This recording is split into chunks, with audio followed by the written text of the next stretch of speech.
I think that Ryan Reynolds, Kate thinks Kate thinks he's super frenemy with me, or even just that he hates me. I could see him hating me.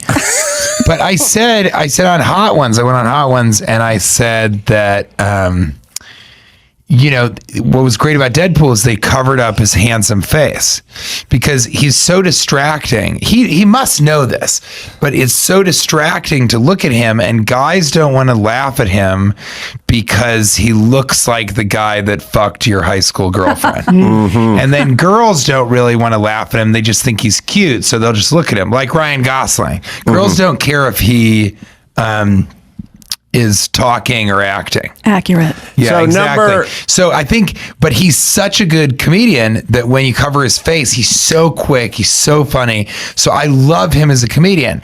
But I think after he got super, super famous from the first Deadpool, then things kind of changed. I think he was like, see, you guys see. And then I think I don't know. I mean, would I work with him again? No, I would not work with him that again. much vitriol. But I've said that about Michael Bay, and now we're friends, and I would work with him again. But I think Michael Bay is different. And Michael Bay worked on a movie with Ryan Reynolds also. And so he has a very specific opinion. That may mirror your Ryan own. Reynolds. And that was a good part of our last conversation with me and Bay. But I sort of wish him well because he's so good at Deadpool. And I think it's weird that he hates me. And I think some people... Do you know he hates We you? had a really weird moment on Deadpool where he said, let's do one more take. And everyone was like, okay. And I was like, yeah, I'm fine. And then as the character, he was like horrifically mean to me. But to me. Cathartic. As if I'm Weasel. Right. Mm-hmm. So he was like, what's great about you, Weasel? You're not the star. But you just, you do just enough exposition that it's funny, and then we can leave and get back to the real movie. So he's riffing. Well, he's right. Obviously. Yeah, sure. Yeah, that's exactly why he said that. How much riffing? Because I'm not funnier than he is at all. Right? And I haven't been in more movies than him. Yeah, Don't exactly. agitate the guest, Brian. How much riffing was done? A lot. And he's a great improviser. And how much of it made the cut? A lot of it. And then the stuff that they kept and you see in the reel, it's a lot of it is what he's doing. I'm riffing. Also the writers were so incredible. But that's what's weird about him. And I've met other people that can confirm this. He did that and it was weird. And it doesn't bother me. I mean, just like Ryan, is it Ryan or Brian? Me. Yeah. Brian. Okay. I always forget. He's very forgettable. Yeah. Understandable. And so, as Ryan was saying, son of a bitch. So, but what went south in that moment? Did you react to it? I just kind of listened and thought it was weird. And then I got off stage because then they finally were like, cut. And then I got off stage and I walked over. And the whole crew was acting weird. And then I went up to Kate and I was like, that was weird, right? And she was like, of course it was fucking weird. It was insane. It was insane. And everybody was looking at each other like, what the fuck is he doing?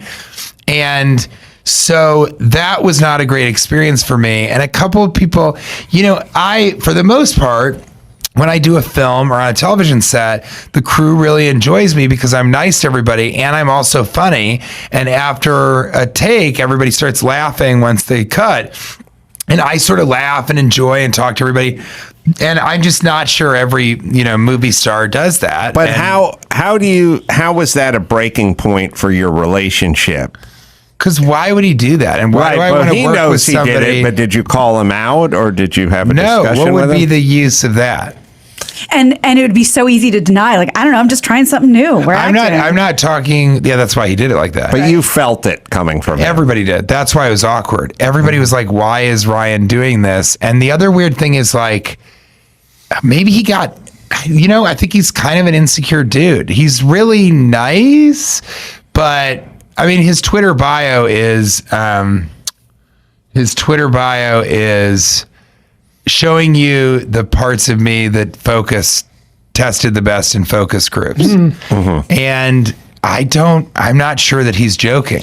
I think that might actually be his real sentiment there.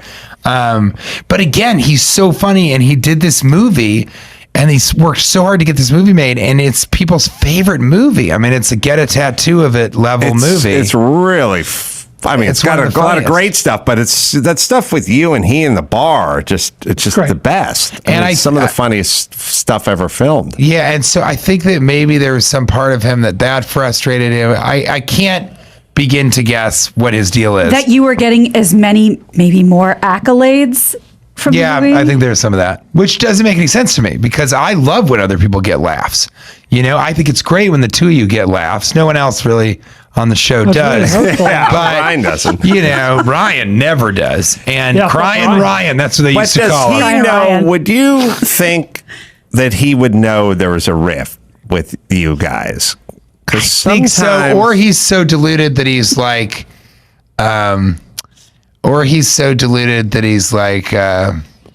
you know, everybody loves me. Everybody likes me. So TJ probably just wishes that he could work with me again. Bay's like that too, though. Wahlberg talked to me about that, who like, Bay would never understand why you wouldn't want to work with him.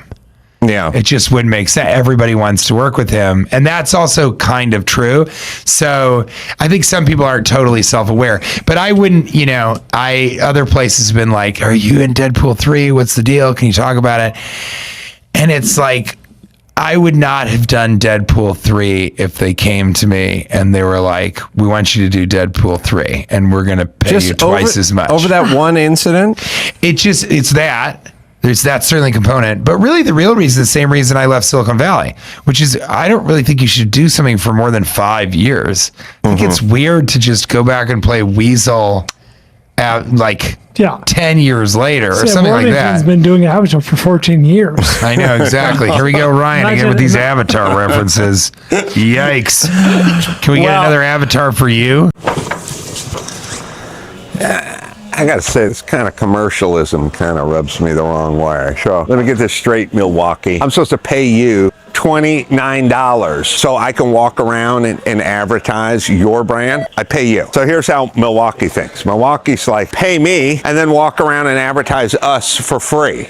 Sounds a little backwards to me. By the way, our merch store is now open if people want to get a Carolla shirt or something like that, just to try to show your pride. And they're under $30, not much, but it just kind of popped in my head. Yeah, the merch store is back up and running now, so it's online, so check it out. I need a weed whacker, man.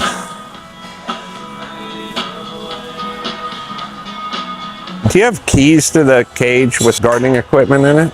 Is that the one you were just talking about? Hopefully it's not V6. That's the one. You just tell me we got a lock here. It's broken. Wasn't sure what you were looking for. Weed whacker. I need a weed whacker. I don't really care what kind of weed whacker it is, but the battery and the charger doesn't come with the weed whacker. That's the expensive part. Yeah. Of which variety? Well, I don't know which one the best ones are, but I'd say Milwaukee will work pretty good. I figure that. Do you have the batteries already? Yeah, I do. And I do have a Milwaukee charger and battery already, so I want to get the Milwaukee. Well, how many volts is the battery?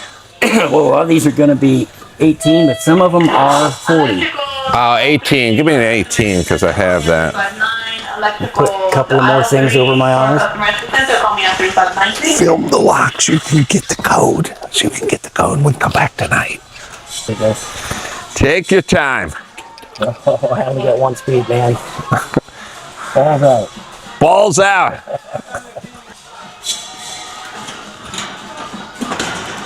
You're killing it. You're absolutely killing it. Well, let's go to your second speed. Yeah. Warp drive. I think the one she was just telling me about. Oh, no way. Yep. But the Milwaukee is in a cage and the lock is broken. So I asked the captain from the Exxon Valdez from the movie Waterworld, Hopper's character, to go get a battery operated right angle grinder with a thin carborundum cutoff wheel so he can cut the padlock off. Well, go get a right angle grinder and a cutting wheel and let's go to town, man. I'm thinking I might do that. You wanna wander around a little bit while I take care of this?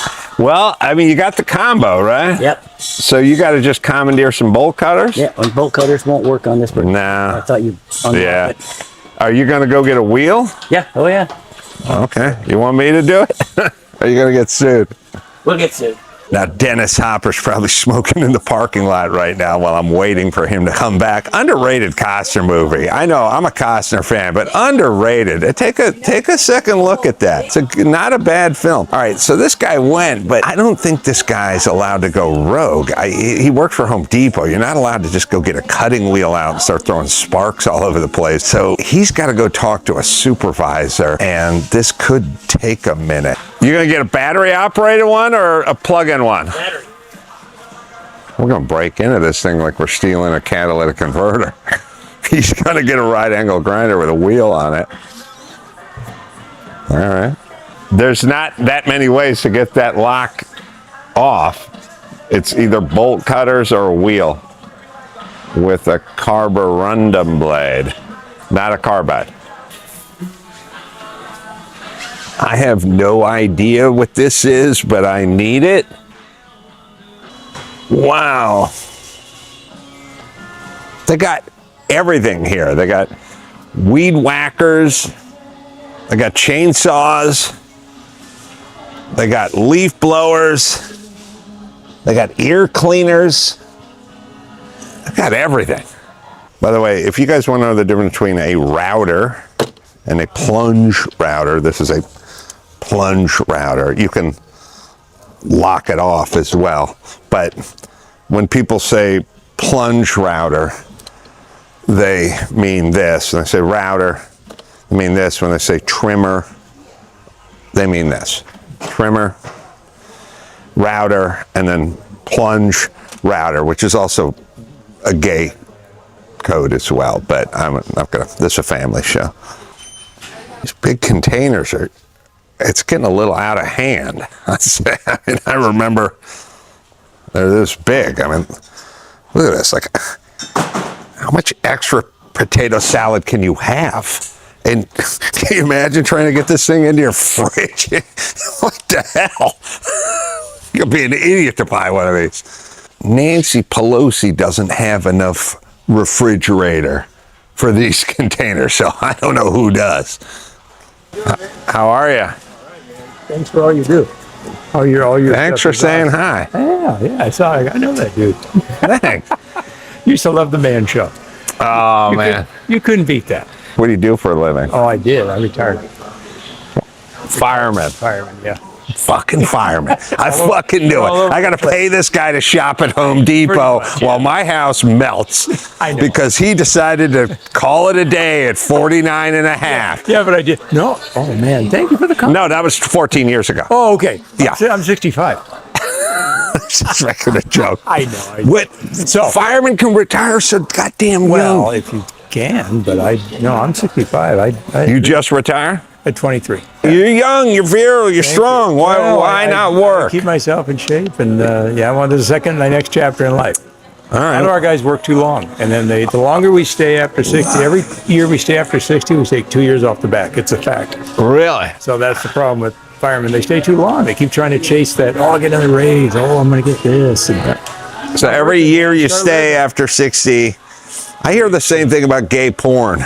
Well, I don't watch according to the charts I've looked at. No, I don't look at it either. I study the charts, obviously. This could be on one of your podcasts. It may be. You probably won't make the cut.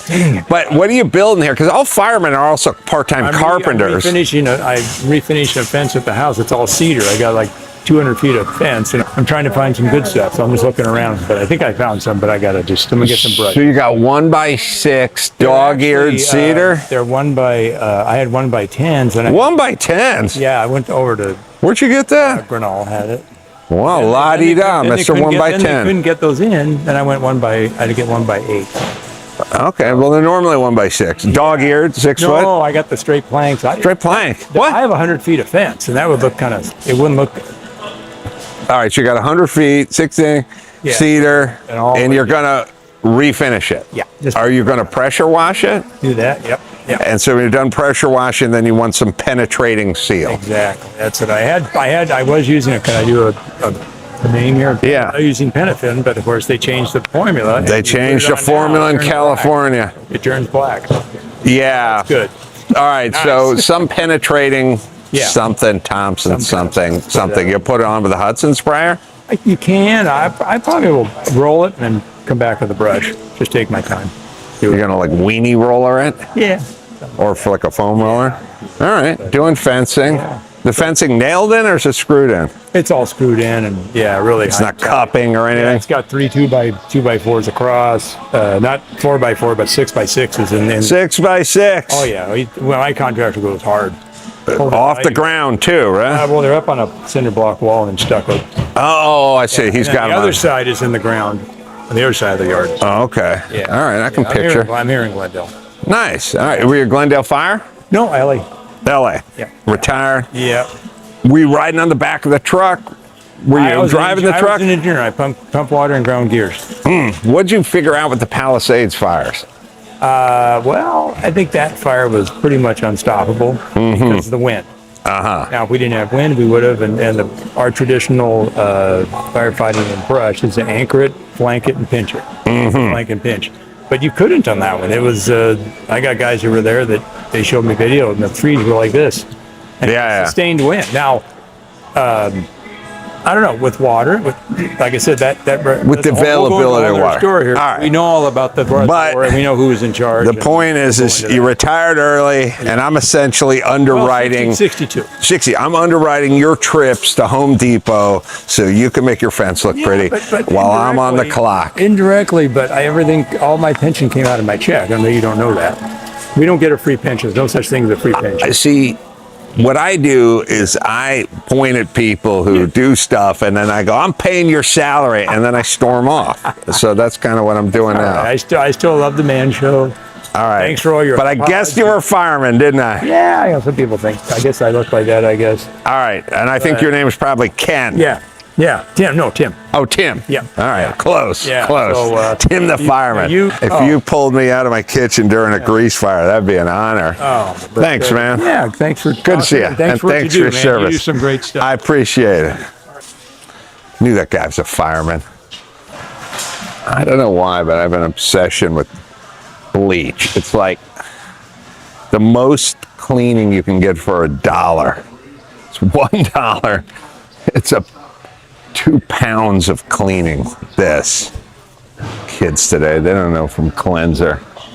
I'd like to also pick up a house cat, but I don't know what aisle house cats are in. Oh, okay, here we go. Okay, yeah, I knew it was probably 9 or 10, but I didn't know there were house cats. Okay, see, were these the doorknobs in there? Maybe you can try it. I don't know. The fella tried it, and he said it was not working. Oh, no. But he said one of these things wasn't working. Oh, that one. I'm pretty sure. Oh, please send me. I have another one. He's back. That doesn't work. I have another one. Oh, okay. It was just that one. No, this one. That one wouldn't open. Wait a minute. This guy's only got one speed, rejection. Oh my goodness! Look at Oh, yeah. Yeah. No, that was just to sweat me to get the combination. Wow. He wasn't even going to use it on the lock. You're just ready to choose violence, aren't you? Yeah, he was going to attack me, have me sweat me, have me give the combo, and then he was going to get out. Ah, damn, man.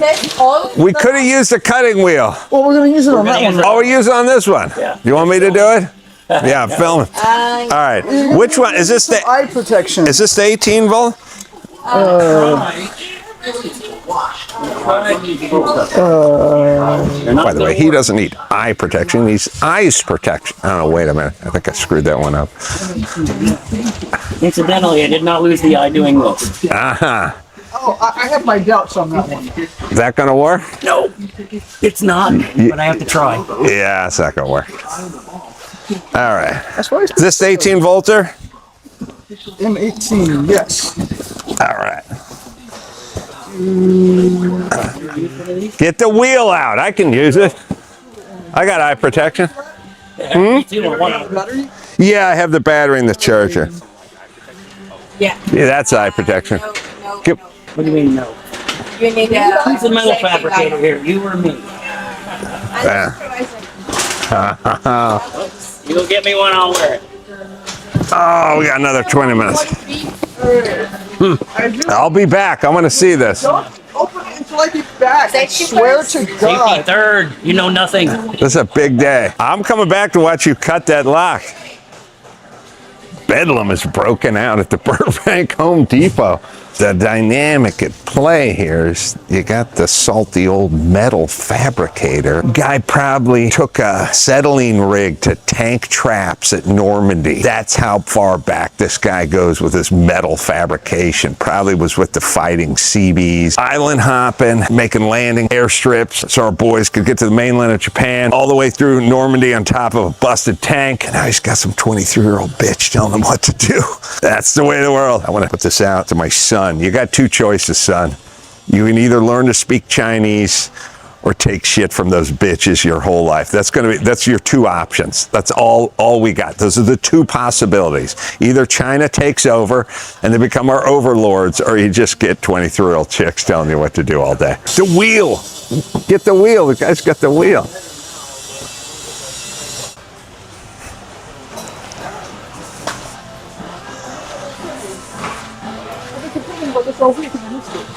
You get it off? Yeah, I changed my mind about the leaf blower. I'm gonna go with another brand. Nice. You got a new one? A new one, yeah. You know, I worked on your show once. You did? Man show. What'd you do? That was Practical Effects. I helped build the beer spigot, the famous one. Oh, really? You worked in the shop, but did all the effects, did all the building, everything? No, I was a hired gun, actually. Oh, hired gun. Yep. So which one do you build? So it was the statue where they had peed beer. Oh, peed beer. I remember that one. Yeah. Let's make the combo my name so I don't forget it. Thanks, brother. Good seeing you. Yeah. Thanks for the help. Sure. You know, it's like my grandpappy used to say, it takes all kinds, doesn't it? Remember 10 minutes ago when Elon Musk started Doge and he's like, I think there's a lot of waste and fraud going on in America. And the pussies were like, we're going to burn down your dealerships if you don't shut up. I think he may have been proven right on this one if you just follow recent events. All right, so what did we experience today? Well, quite a power struggle between a couple of Home Depot employees. And if you think about it, for that guy, 1 minute, you're in the catbird seat. You're working with Adam Carolla. Your job is noble and fulfilling. You've been tasked with building a 4-foot cherub that shoots beer out of his dick. And he had meaning, and he had purpose, and he put food on the table, and he had pride. And now you come in, and you get pee-whipped by some 23-year-old Latina chick. And then you die. And that's life. Thanks for tuning into the Adam Carolla Show. You can watch the full show on YouTube. Just search Adam Carolla Show and hit subscribe so you never miss an episode. You can also get the podcast wherever you like to listen. And for extra content, ad-free episodes, and more, you can head over to our Substack and sign up today. What is the mystique about beating the other guy, about winning? Whatever it is, it's a mystique that's held in high reverence by people in racing. March 22nd, join the Adam Carolla Show for a live podcast celebrating the legendary racing legacy of Paul Newman. You can drive hard, and you're not going to win any races. The only way that you're ever going to win a race is just to be right on the edge of it all the time. Come see Adam Carolla's collection of Paul Newman's championship-winning race cars, authentic race memorabilia, special guest interviews, and an audience Q&A. If you see anything, kid, you let us know. Sunday, March 22nd at 1 p.m. at the Jordan Family Event Center in Orange County. If they put you on the spot, we got to fold the comp. VIP packages are available with early access, meet and greet, and premium seating. Take it easy, kid. We're not going to lose them now. We had them 10 years ago when you decided to be somebody. The Adam Carolla Show celebrates the Paul Newman Race Car Collection. Yeah, fine. Sunday, March 22nd at the Jordan Family Event Center. Get your tickets now at adamcarolla.com. Yeah, get it on. Got to get on. No choice but get on. Mandate you get it on. I'm in Texas. I'm at John Clay Wolf's studio. And Ted Nugent has joined me. I'm a huge fan of Ted's work on and off the stage. Well, I would like to present you with the Ted Nugent Swinging T-Rex Scrotum Award for Truth, Logic, and Common Sense, because every time you speak, Adam Carolla, you hit the nerves of we the people in the asset column, working hard, playing hard America. I mean it in all sincerity. Thank you for that. Thanks, Ted. Well, Ted and I were talking off the mic, and, you know, he said, what gives you your common sense and your logic? And I said, I think it's my building background. I actually said, because you're a carpenter. Yeah, it helps you stay logical, grounded reality on reality's terms. But you said for you, it was sort of chopping your own wood that kept you who you are. Rugged individualism, that's not even legal anymore. But yeah, my dad raised me to be an asset to the family and not a liability to the family, which means we had to do all the chores together and do all the chores from the time we could walk. I think I was walking at 8 months. But bottom line is, I just met a couple little girls at John's Auto Museum here today, and they came up. Their dad wanted to introduce them to me. They were, maybe 5 and 6 years old? And they knew my song Fred Bear, and I gave them guitar picks, but I made sure I asked them, do you do chores? Have you ever done the laundry? Do you vacuum? Have you done the dishes for your mom? Then here, you can have a Ted Nugent guitar pick. So I think that self-sufficiency, true independence, declaration of independence that your parents declared upon you, that stayed with me to this 77.4 years of the American dream. Well, we're getting into trouble because of technology and Ozempic and everything that's going to do the work that you should be doing. And people talk about stuff like all these weight loss drugs and injections. And I say, I don't like them. And then people go, why not? People want to lose weight. And I say, I'm not really approaching it from a physiological standpoint. I'm approaching it from a mental standpoint. I want you to have some discipline. I don't want you to take a shot and lose your discipline. So I want you to not eat that donut because you want that donut, but still don't eat that donut. I don't want you to not want the donut. You can numb yourself up. And it's sort of, you know, the dishwasher was invented and the clothes washer was invented, and all these inventions made life easier. But at a certain point, we removed all the gravity and everyone's just kind of floating out there, losing their muscle mass. And that's what I'm kind of worried about. And that's why I do tell people, wash your own car, chop your own wood. Yes. Metaphorically, like, just do not go to Grubhub and have people bring food to your house. Make your own food. And people say, why do you have to do that? Or you have enough money to avoid that. And it's like, that's part of remaining sane. Well, Adam Carolla, you got the Nugent family here in this studio with my buddies, my guitar buddies, my sound buddies, my hunting buddies. And all I can say is, duh. I mean, hello, these are the conversations we have all the time. I think the key takeaway from your statement there is discipline. My parents forced discipline upon me. If I didn't paint the fence properly, my dad made me do it over again. But you're talking about the joys and the fulfilling gratification of self-sustenance. And as a hunter, I mean, I got to be optimally aware of my surroundings to get close enough to a deer for real food.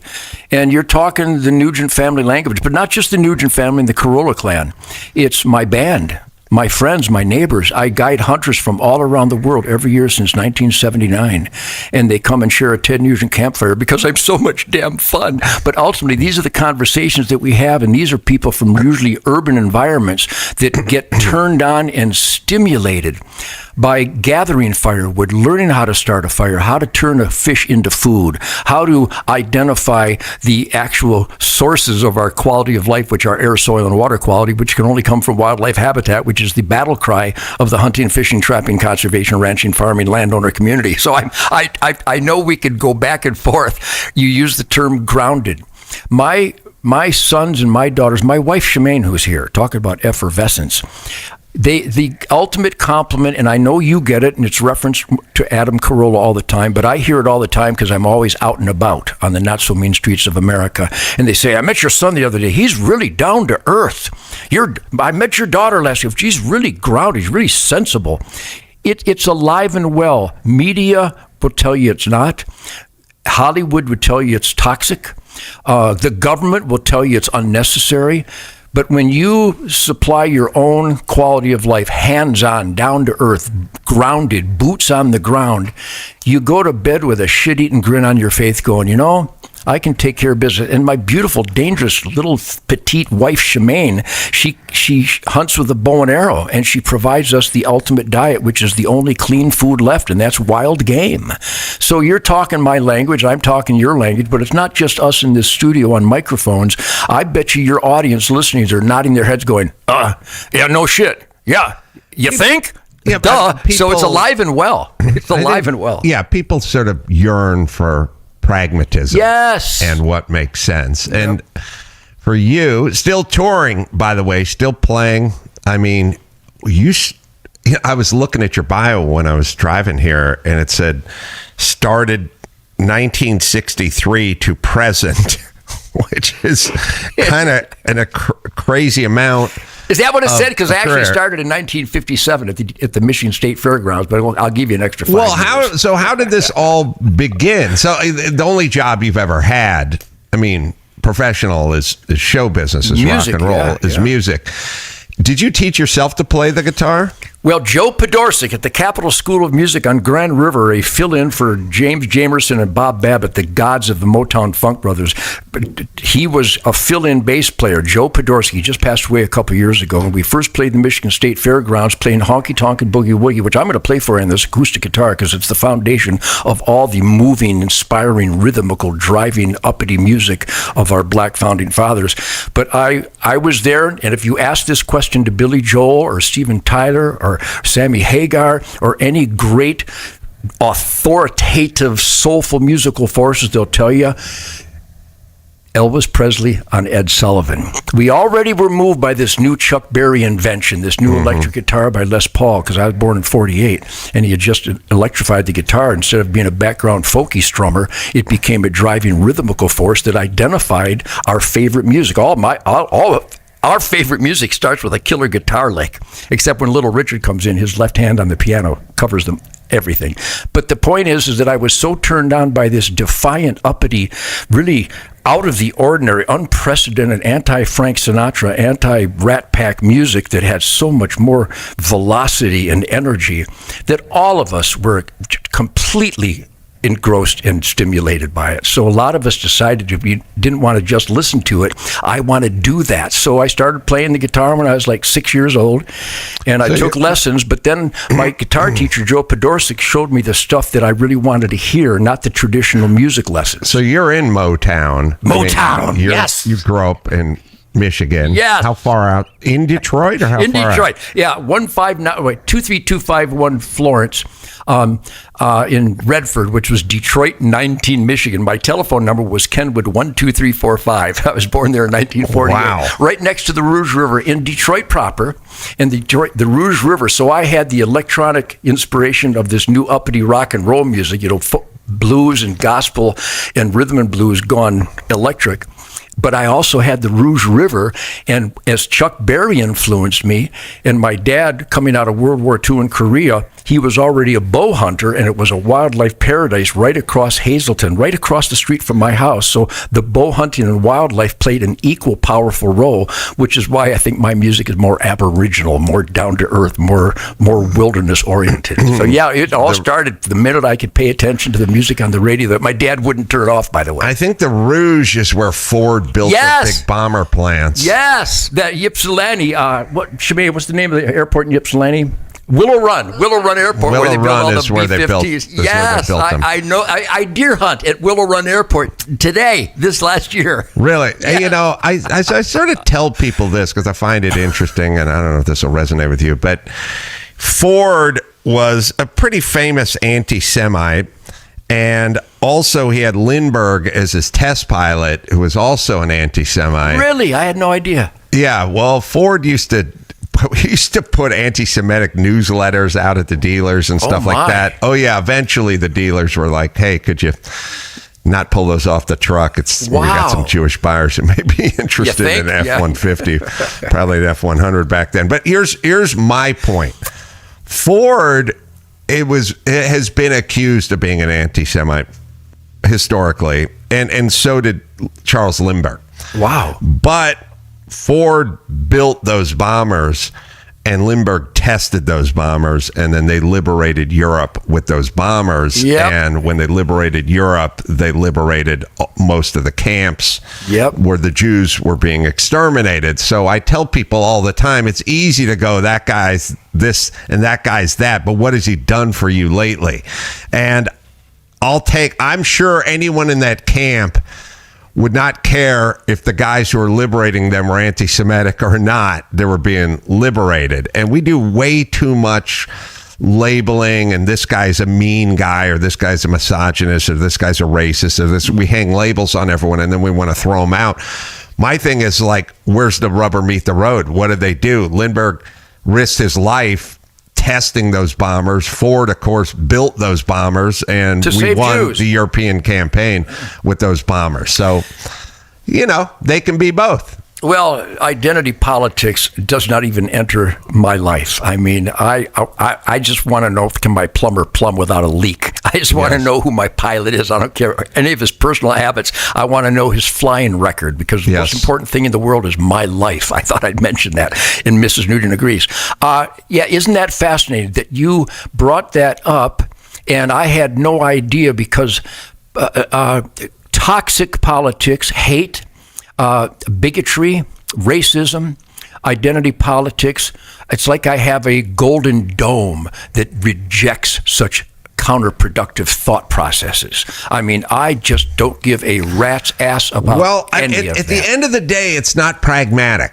And if you're a super pragmatic person, then you should not really care what color anyone is, or what religion, or what their sexual proclivities are. You just want to hire the best mayor, or elect the best mayor, the best electrician, the best plumber, the best governor.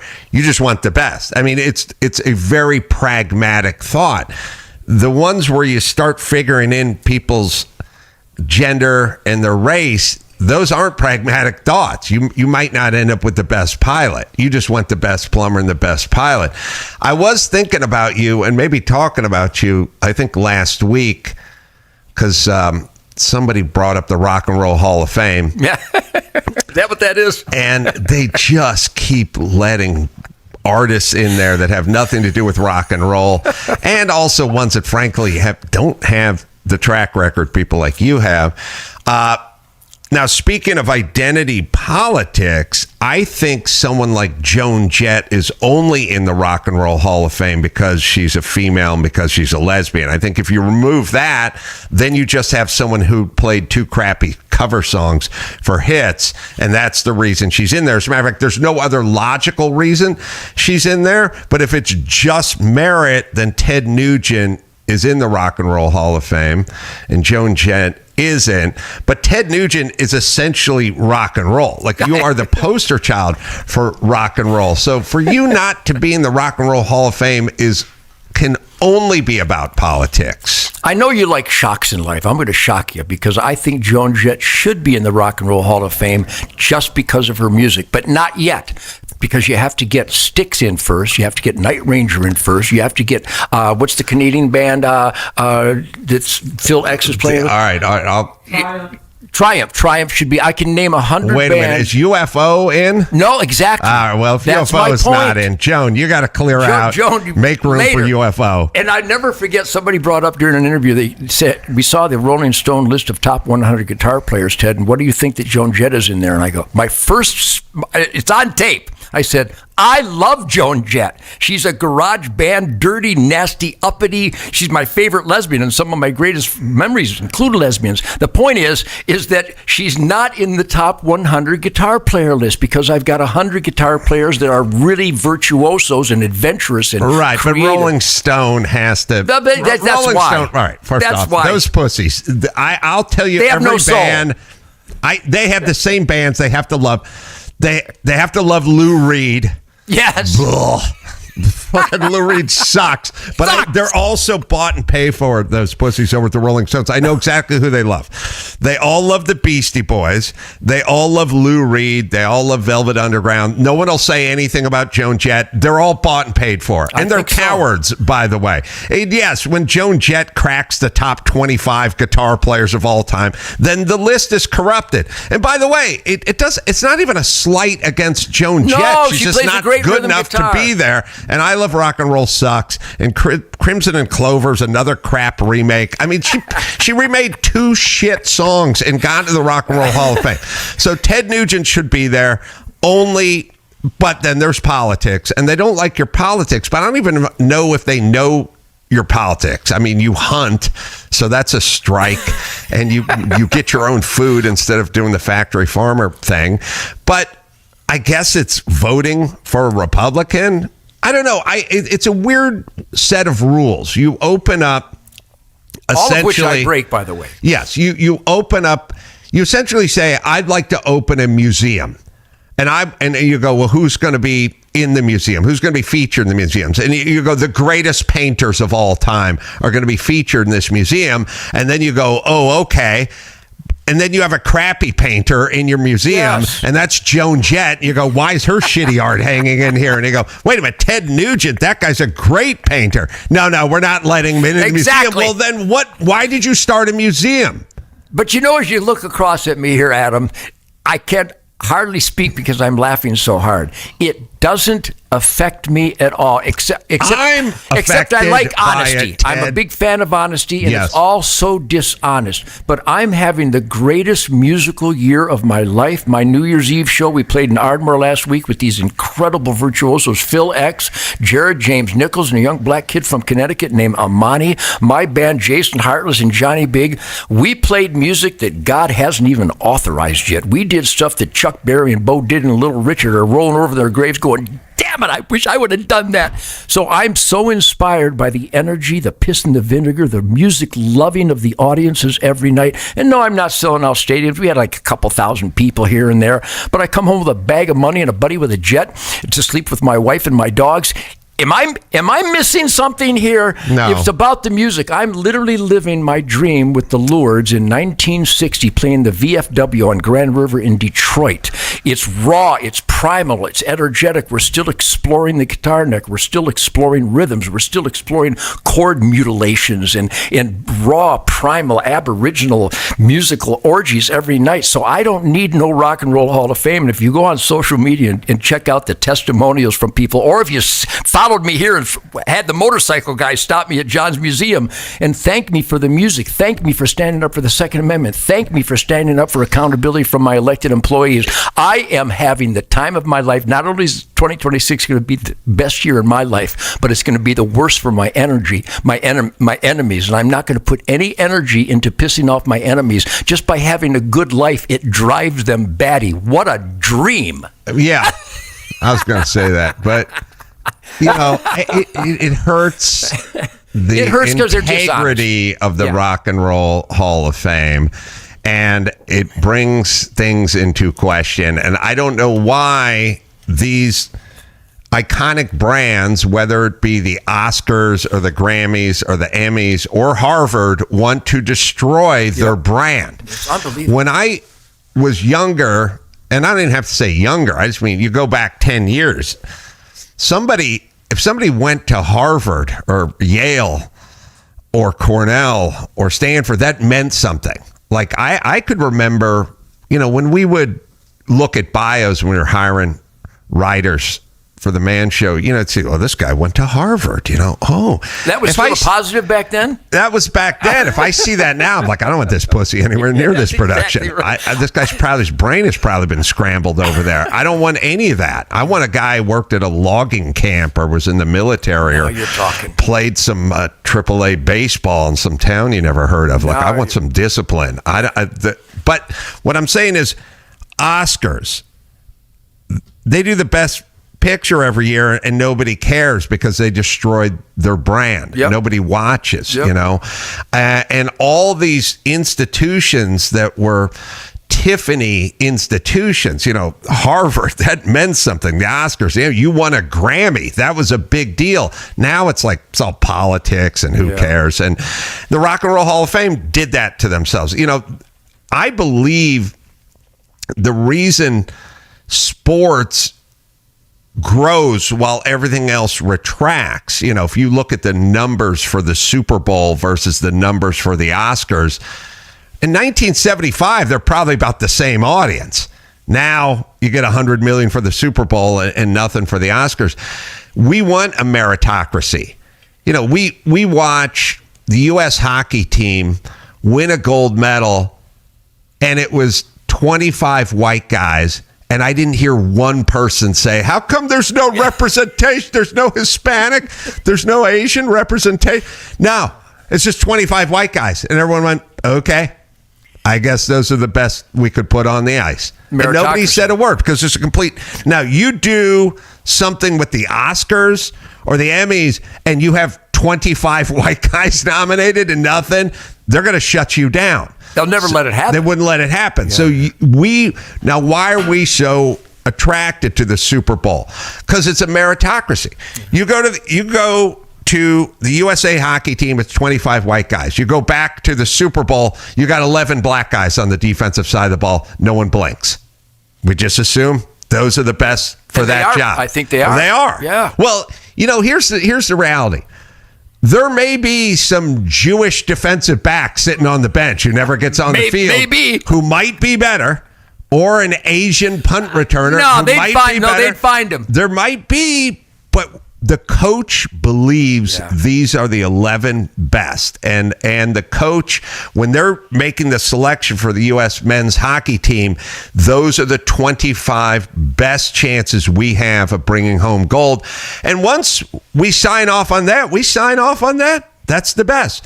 But so many systems, Harvard, Emmys, Grammys, Oscars, they've all been corrupted, right? And so now we wonder, is that the best? And so when you see the poor 19-year-old black guy walking across the quad in Harvard, you think, is he here? Yeah. Because he's a smart. Now, that's unfair to him. Heartbreaking. Because he may have had a higher SAT score than anybody you know. But we question it. And that's what they've done. They've made us question it. You're touching a lot of points there. And again, ditto. Common sense turns me on.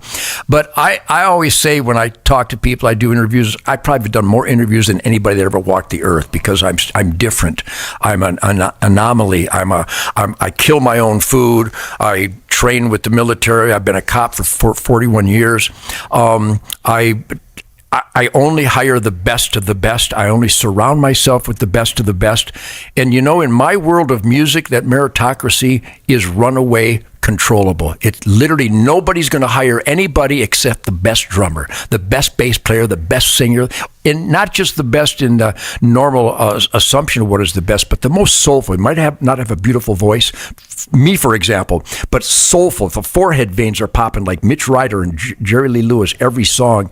So that being the best that you can be, that demand and that pursuit and accomplishment of absolute martial arts excellence is alive and well. And I suspect Bobby, look at Bobby over there. He's like a martial arts technician helping us get this podcast and this interview across on equipment that actually works. So you surround yourself with the best of the best, and nobody gives a damn whether he's gay. I don't care. No, I don't care. The bottom, nobody cares. Nobody cares. It comes on to me, then it becomes an issue. But during the daylight hours, Bobby, he's just fine as long as he doesn't pick up the bottle. I see, Bobby, you owe me a residual because you just used the middle finger, and I have a patent on that. I didn't invent it, but I perfected it. But the point is, Adam, I always say, and I can express myself unambiguously. Nobody's ever heard Ted Nugent talk and go, geez, I wonder what he meant. I never went to college. I was too busy learning stuff. And I didn't know what the word entrepreneur meant. I still have difficulty spelling it. But I knew that I had to get the band to be tighter than all the other bands in Detroit, which was almost impossible because the bands in Detroit were just monster soulful. Mitch Ryder, the Detroit Wheels, the Motown Funk Brothers, the Bob Seger and the Last Herd, Brownsville Station. Brownsville Station was Smoking in the Boys? Yes. Michael Lutz was my bass player, Cub Coda guitar player. These guys were animals on stage, but they were not just entertaining, but they wanted to be. We approach every song, every lick, every night like we're auditioning for James Brown's band. Are you aware? You got to be. If you're not aware of this, you're going to thank me for making you aware of this. Of the Buddy Rich bus tape. Yes. Yes, it's a beautiful moment. I love it. That's how I operate my band. I go, if you don't play this perfect tonight, we're going to go Buddy Rich in the bus, and I'm going to start punching, throwing stuff at people. So that demand and accomplishment, if I may, of absolute martial arts, James Brown, Wilson Pickett, Motown Funk Brothers, the grind of Elvis's band, the tightness, that excellence is alive and well. Well, okay, so the famous Buddy Rich bus. I love that guy. He just chewed out everybody. Oh, he's screaming like a madman. He made me look genteel. And he told guys he'd send them home. You motherfucker! He was awesome. Yeah, he was great. It is kind of interesting because when they play those tapes of guys, whether they're football coaches or band leaders yelling at people, everyone else goes, "Can you believe?" And I'm like, "I got a boner." Are you kidding me? I love this shit. I love when people I wish more people do this shit. We wouldn't have so many fuck ups wandering around. Need a little more Buddy Rich in our lives. That's the story of my life. But I'm such a diplomat. First of all my musicians are the best ever. From the Royal High Boys in 1957 to the Lourdes in 1960. I keep in touch with Tom Noel, my drummer from 1960. We opened up for Billy Lee and the Rivieras and the new band from Detroit, Martha and the Vandellas. Gene Pitney had the #1 song, A Town Without Pity, Walled Lake Casino. Yeah. I'm watching these guys, and I'm watching the band behind Martha and Vandellas. Well, what do you think? I'll start then. Because you're a Motown guy and come from that region and that era. Full on. I think probably the best pop song ever written was Tears of a Clown by Smokey Robinson, because it has like a piccolo in it.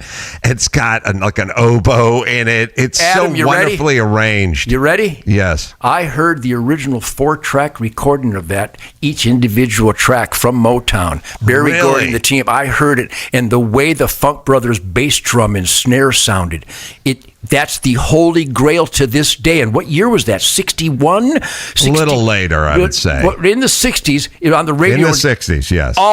And the technology today has actually taken away from that raw, noisy, earthy, smoky club sound. But that's what we aspire to. That's why my music is so impactful. It needs, if you look at photographs of boxing matches, prize fights from the 40s and the 50s. They were black and white, and everyone in the front row smoked cigars. Yes. So you'd see this kind of haze. Yes. And it'd be black and white, and they're so iconic, and they look so much better than the digital 4K non-smoking high def ones, and part of it's a little counterintuitive. You go, well, the cameras are so much better now and the lighting's so much better now, and it's like, yeah, but you're missing it. No, you're missing what they had back then. Don't want clarity. We want atmosphere. I was talking about Baker's Keyboard Lounge over on DeQuinder Avenue in Detroit, where the Funk Brothers would go after the recording sessions. They were paid studio musicians, union guys. They'd go to Baker's Keyboard Lounge and just jam and play. And Robert White Power, Robert White, the guitar player at Motown Funk Brothers that created. I got sunshine on a cloudy day. You play a lick, and let me see if I can tell you I'll sing the first lyric.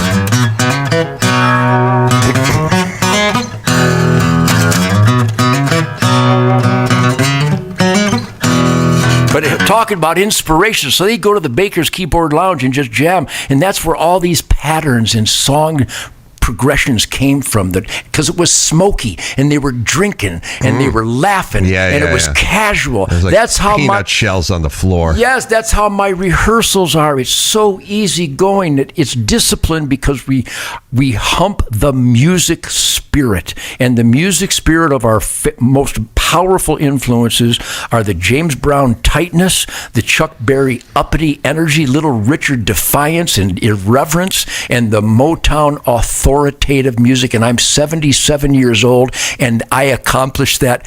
God have mercy on my soul. Every song every night. My band is so tuned in that we would qualify to play Baker's Keyboard Lounge with the Funk Brothers in 1960. That's how authentic my music remains to this day. I think, comedians are all kind of secretly jealous. I'm a comedian. Of musicians. Yeah, no, you are, but you get paid to play. And everyone, because if you don't play Stranglehold yes! or Cat Scratch Fever, you'll be in trouble. How about that lick? That's a great lick. I can hear the drums coming too. What a great... I got goosebumps, Adam. Yeah, and the drums, when they kick in, yes. did that move that they don't do it. They don't do that move anymore. That's a very 70s, right when it kicks in, right when the drums kick in. My guys do. My guys. Yes. Jason Hartless and John Kutch, they play it absolutely. That was Cliff Davies. God rest his soul. He was a drummer for a jazz band in England called If, and I taught him how to be a funk brother, and we became soulmates and blood brothers and funk brothers and shit kickers of real soul music. I'm telling what a great What do you band. think? What do you think? I wrote down on the way here some of my favorite licks. There's so many. There's so many, and there's so many of mine. Stranglehold is definitely one. Number of them. one. Number You ever one. seen the movie Invincible? The way they use that in this movie Invincible? Yes. Unbelievable. All right, here's what I wrote down. Want me to play them? I'll grab this guitar. I wrote down Paranoid. Yeah, I don't know Paranoid, but all right. Yeah, that's a killer lick. That's Black Sabbath, right? That's Ozzy. Yeah. And I wrote down Burn by Deep Purple. Yes, absolutely. Yes. I wrote, here's a weird one. Remember Hocus Pocus by Focus? Absolutely. Now, no great guitar tone. You got to yodel to do that song. That's right. And I also know you love cars. You love racing cars. You love off-road racing. Yes. You said you did the Mint 400 a few times. I off-road raced here today. You did a...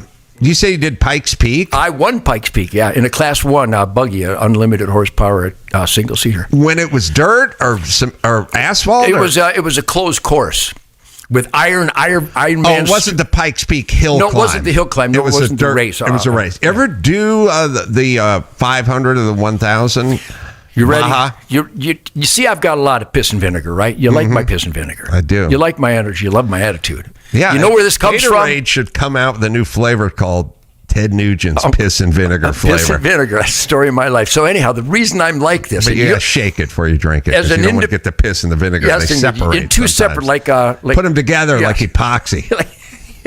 And they'd be really thick and gooey. But anyhow, my point is the reason I'm like this, the reason you might be attracted to some of my middle finger glory, I did the Indy 500 track with Parnelli Jones in a Roush Mustang. I thought I had a substantial scrotum at the time. I don't have a scrotum compared to Parnelli Jones in a Roush Mustang around the Indy track. We went 200 miles an hour, and I about shit my pants. He had balls of a T-Rex, and he blessed me with that experience. What an experience. Parnelli Jones, legendary race car driver. I passed very recently. I've interviewed him before. I keep in touch with his son. Roush, Detroit guy. Yes, I got Roush engines in two of my Broncos. Yeah, they kind of do everything, but they make engines for aftermarket and Ford and that kind of stuff. I love Roush is a super interesting guy. Yeah, I can tell you some interesting things. American. At Marathon gas stations, every stop is the start of fun, like the awesome fuel savings you're going to get with Marathon Rewards. Join Marathon Rewards today and start earning rewards on every gallon of gas. You can redeem rewards at any time, saving up to $1 per gallon. Well, that adds up. And don't forget, Marathon stations are packed with all the conveniences you need to stock up on, to live life on the go. Marathon, where the fun runs on full. Available at participating Marathon locations. Terms and conditions apply. See marathonrewards.com for details. Shopify. Well, I just launched my merch store on Shopify, and it was stupid easy. Starting a store used to be terrifying. Well, what if no one buys? What if it looks like crap? Shopify made it a no-brainer. They power millions of businesses, 10% of U.S. e-commerce, hundreds of templates to build stores and stuff that matches your brand, stores that'll match your brand, AI tools, write descriptions, and fix photos. Run email and social campaigns like a pro. Everything is in one place. Inventory, payments, analytics. We set ours up in minutes and you can too. Right, Dawson? It's time to turn those what ifs into. Sign up for your $1 per month trial today at shopify.com/Carolla. Go to shopify.com/Carolla. That's shopify.com/Carolla. But you did the Toyota Grand Prix several times. Yes. It was a thrill. I've done it 5 times, so I loved every second of it. I don't want to dominate this interview, but you got to hear this story, and I'll try to keep it to the short story version. Well, if we can coax you out of your shell just for one story. But this is why I'm like this. I was invited to do it. I did it a couple times, and I won a couple times. And then they invited me again against Gene Hackman and Bruce Jenner. I take part of the responsibility for his altercation. The point is, I'm against some really talented super guys that are way more capable than me. I will say quickly, celebrities are bad at politics, but there's a lot of them that are good at driving. Rockford, what's his name? James. Him, the Rockford. I do Rockfords in the parking lot all the time in rent-a-cars. The point is, so I'm invited, and Gene Hackman can drive. Yes. Bruce Jenner. Yes. Could drive. I beat him. Yes, these guys can drive. Yeah, but they're not from Detroit, so I was cheating.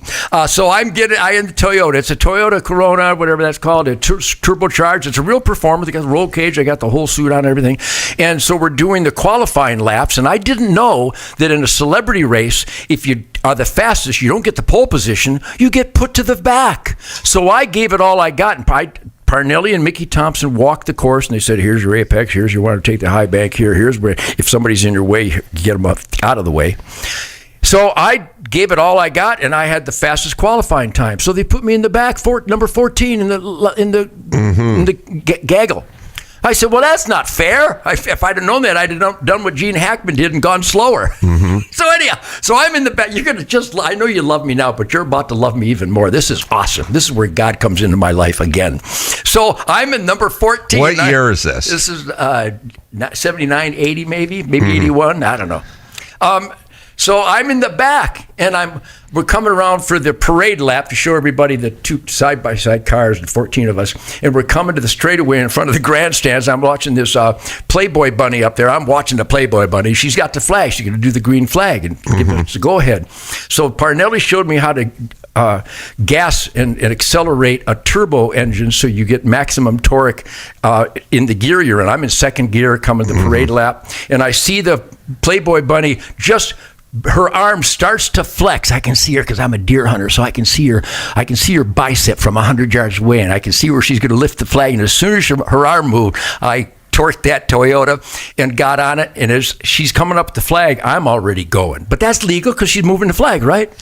It's legal. Okay. You have to wait for the downstroke. All right, let me just coach everyone up real quick on a rolling start. Yes. Because F1 does a standing start, right? And I've done that. We've all done it. The rolling start is everyone queues up, one on the right, one on the left. Usually the person on the pole is going to be to the inside of the first turn. So if it turns all the advantage left in the world. Yeah, if you set the pole, then you'll be on pole position, and that'll be on the best side of the track, and you'll go 2 by 2, and the people in the front will set the pace. Not too fast. I had not heard that, but go ahead. And they set the pace. And then if one of them takes off, they'll start the race again. They'll black flag it, and then you look for the green flag to drop off in the distance. Do you have to wait for it to drop, or can you get it when it's lifted? You should wait for it to drop, but that person is waiting for everyone to queue up to make sure everyone's around the corner. But I've jumped a few too, where you see them inhale and you just go. It's a green flag. You know what? I'll tell you what's the equivalent to. When I used to play football, you could block a punt because the punter would be looking at the long snapper, and you'd see the punter. They wouldn't have a count.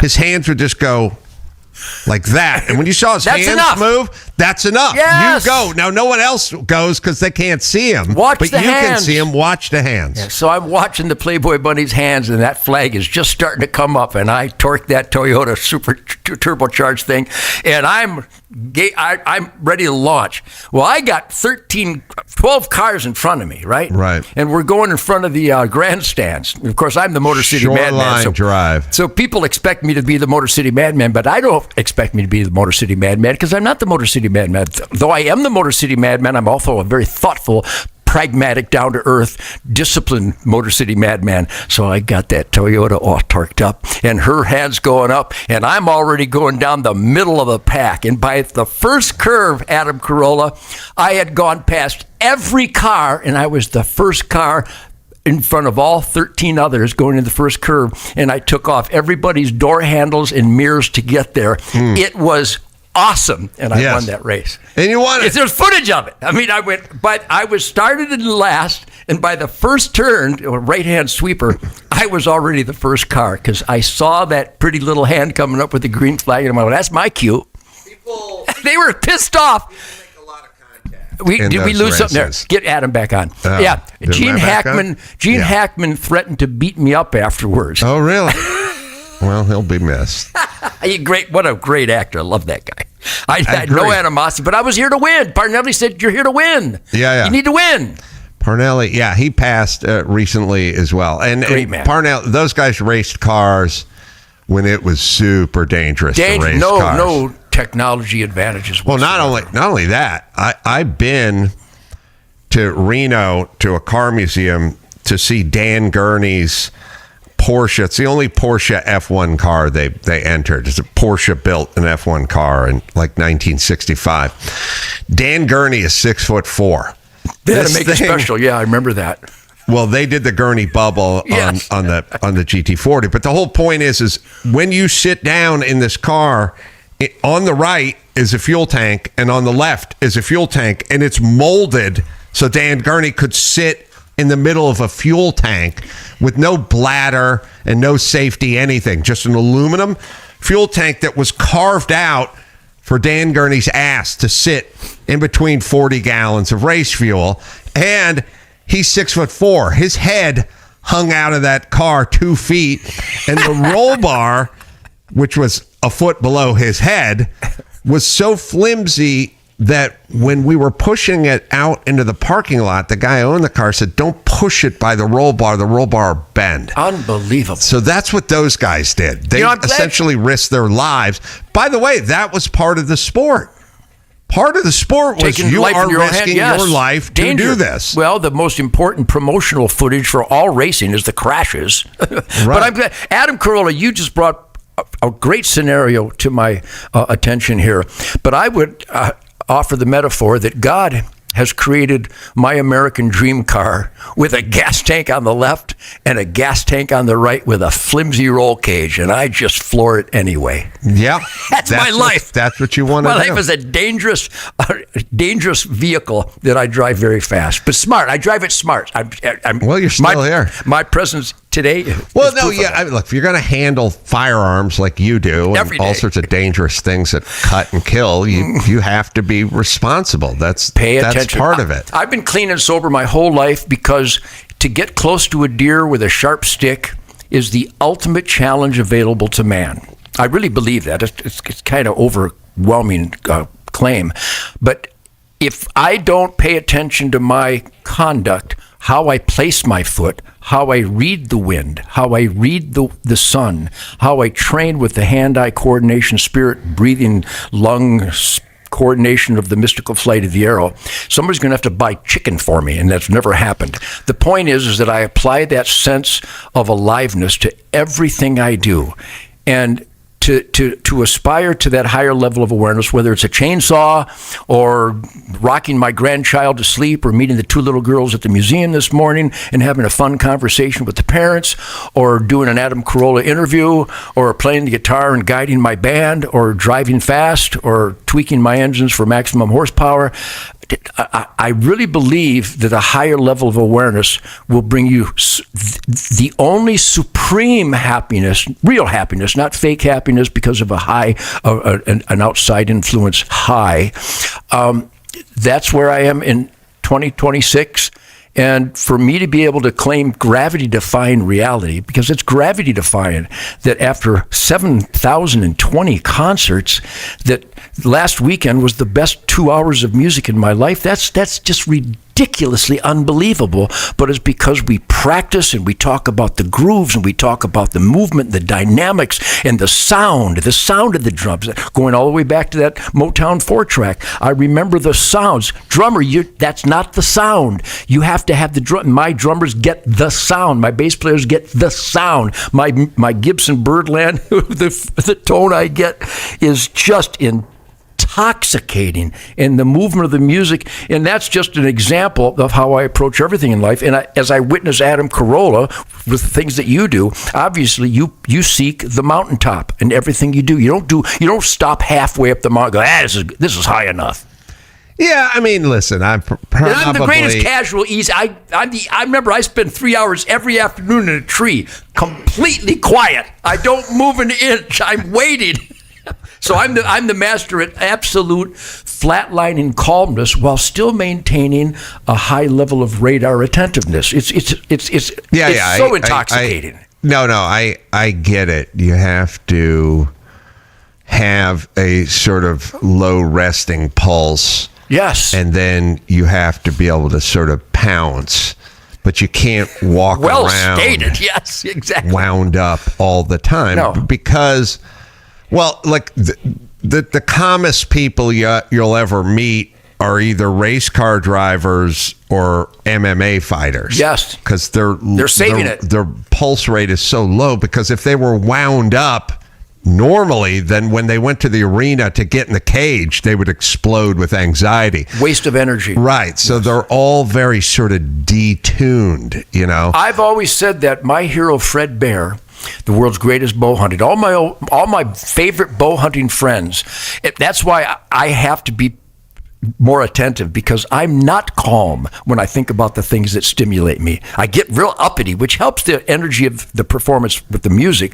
But when it comes to my bow hunting life, which is equally important and time consuming and dedicated as my music, Fred Bear, if he did an interview with you and I, or with you, we'd still be on the hellos. I mean, these guys, the best bow hunters, the best fighters, the best race car drivers, they're kind of, when they carry on a conversation, they're kind of easy going. And well, have you noticed that? Oh, I'll tell you what I noticed. It makes me think of it. Is like, you ever hear flight recordings from airplanes that are having catastrophic failure? Air disaster is my favorite. And TV you hear show. the guy, she's like, we got a right wing on fire. Yes. We're not going to be able to make it back to LaGuardia. Yes. We're currently looking for rivers to ditch in. Yes. I don't know. The guy, Sully on the Hudson River, his voice recording that day. Right. So wound up people would be screaming, we're all going to die at the top of their lungs, which is not going to help. I've been in situations like that. You hear Sully. You're right. He had a bird strike. He lost both engines. No, they're not making it back to the airport. There's 157 souls on board. And he sounds like you woke him up from a nap. Yes. And he's awesome. He's explaining where his keys are so you can move his car. I think they're in the wooden bowl by the front door. I think if they're not there, they may be in the car. Yes. But that's what he sounds like. And that's a real talent. And you may not believe it sitting across from me on this day in February or first day of March 2026, but I can actually attain that condition. I actually can get there. When we've had emergencies in life, I've had a number of them. I take control and I am really calm, because I need to get this wounded guy in the back of the truck, and you need to quit screaming, and I need to get your shirt to wrap around the wound. But that takes a lot of training, and then when you train a lot, then you can go into that execution mode versus we're all going to die. I've done raids with the U.S. Marshals arresting murderers and stabbers and shooters and carjackers and people that our court system keeps letting out to do it again. And talking about adrenaline management, Oh, You're talking adrenaline management when you kick down that door. Well, you were telling me off the air, I think you had a couple of John Belushi stories. Yeah, so hard. And I do love the old stories from the old days. And you were around for all of it because you were a fixture early and often. And you saw, I mean, you had hits before SNL even came on the air. Sure, yeah. And so you got to hobnob with a lot of these people and see them. But I didn't know what your Belushi story was. Well, certainly we all genuflected at the genius of John and Dan, what they delivered, what they created, and what they performed. I mean, we're just in awe of these people. And I always want to meet as many as I can.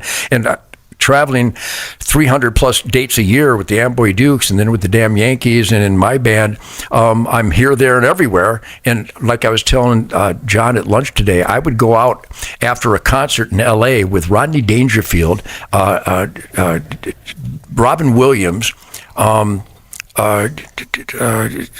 Kinison, and the Afro guy. What's my hero? Richard Pryor.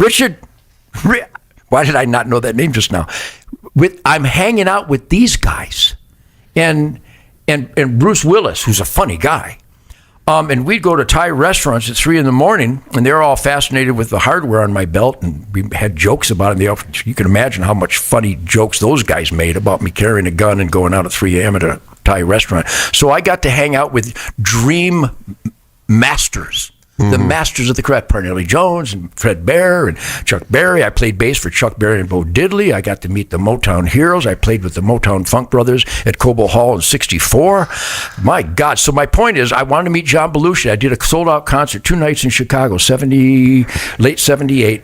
And they said, John Belushi and Dan Aykroyd are filming a movie, the famous movie, Blues Brothers. And they bought a club, and they'd like to send a car and have you come by the club and jam. They got some of the Duck Dunn of the Donald Duck Dunn, the master. I go, I haven't jammed with him yet. And Steve Cropper, I said, yes, right after I get off stage, let's go. Matt Guitar Murphy. Yes, the gods of thunder, the gods of soul music, the masters, the tenors. Yeah. So I said, oh, that's awesome. So, and I could tell you this about my experience with Jimi Hendrix and Chuck Berry and Bon Scott and all the heroes. And so we pull up this club, and it's 12:30, 1 o'clock in the morning, and we go in, and it's real dingy and dark. And I'm okay with dingy and dark, but there's distant, my favorite music in the background, maybe some Motowns, maybe some Chuck Berry music. And I go in, and it looks like an outtake from Scarface, the worst moment. There's John behind a desk with a pile of cocaine, and they were completely gone. And they couldn't form syllables. There was no, if they invited me down, you would think it would be about the music that we share a love for, or the excellence that we might share, or the entertainment. Yeah, you thought you were going to jam, or maybe some Lenny Bruce stories or something. And once again, no can talk. Right. So I just fuck this. God damn it. So I turned around and left. And I don't know how long it was before he died, but the same story with Jimi Hendrix, same story with Bon Scott, same story with Keith Moon, all these incredible geniuses that thought getting high would benefit something. So that just fortified my militant anti-substance battle cry, because all these different experiences. I spent 2 nights with Keith Richards in New York City. My hero, this Chuck Berry baton handle. He's handing me the baton from Chuck Berry. And we couldn't talk. He couldn't talk. He was too fucked up the whole time. I said, God damn it, I'm with Keith Richards. He was hanging around me because he wanted to know all about my guns. Funny stories. But we're at Studio 54. I'm like repulsed by what I'm witnessing, but I'm with Keith Richards, so I can handle anything. But we couldn't talk. And the Stones' first albums had Chuck Berry, Bo Diddley, Little Richard, and Motown songs on it. The first Stones, the first Beatles songs also. So that American soul music influence was an unbelievable connecting rod that I had with my hero, Keith Richards. We couldn't talk. But I tried. I stuck it out 2 nights in a row, but never got Because he was just so messed So up. just a drooling, slobbering. And Keith, I love you. I worship their musical authority to this day, and I know he's in pretty good shape for being as old a man as he is. But you can imagine the letdown after letdown because of substance abuse, where there was no humanity. I wanted some humanity. The thing about the drugs and the drinking and everything else, but probably especially drugs, it takes down a lot of comedians and it takes down a lot of musicians, and nobody thinks you become a better roofer when you're high. Exactly. And nobody thinks you become a better plumber. Well, I always say high. I don't want anybody high except my musicians and my comedians. but the problem with drugs and comedians is a lot of people think, oh, I'll lose my creative ability because it affects your brain. So nobody thinks you'll be better at boxing when you're high, and nobody thinks you'll be, again, a better plumber or electrician or framer. Meaningful stuff. When you're high. But people who write songs think, maybe I could write a better song if I was high. And so I think a lot of them fall prey to that, or at least they get a pass.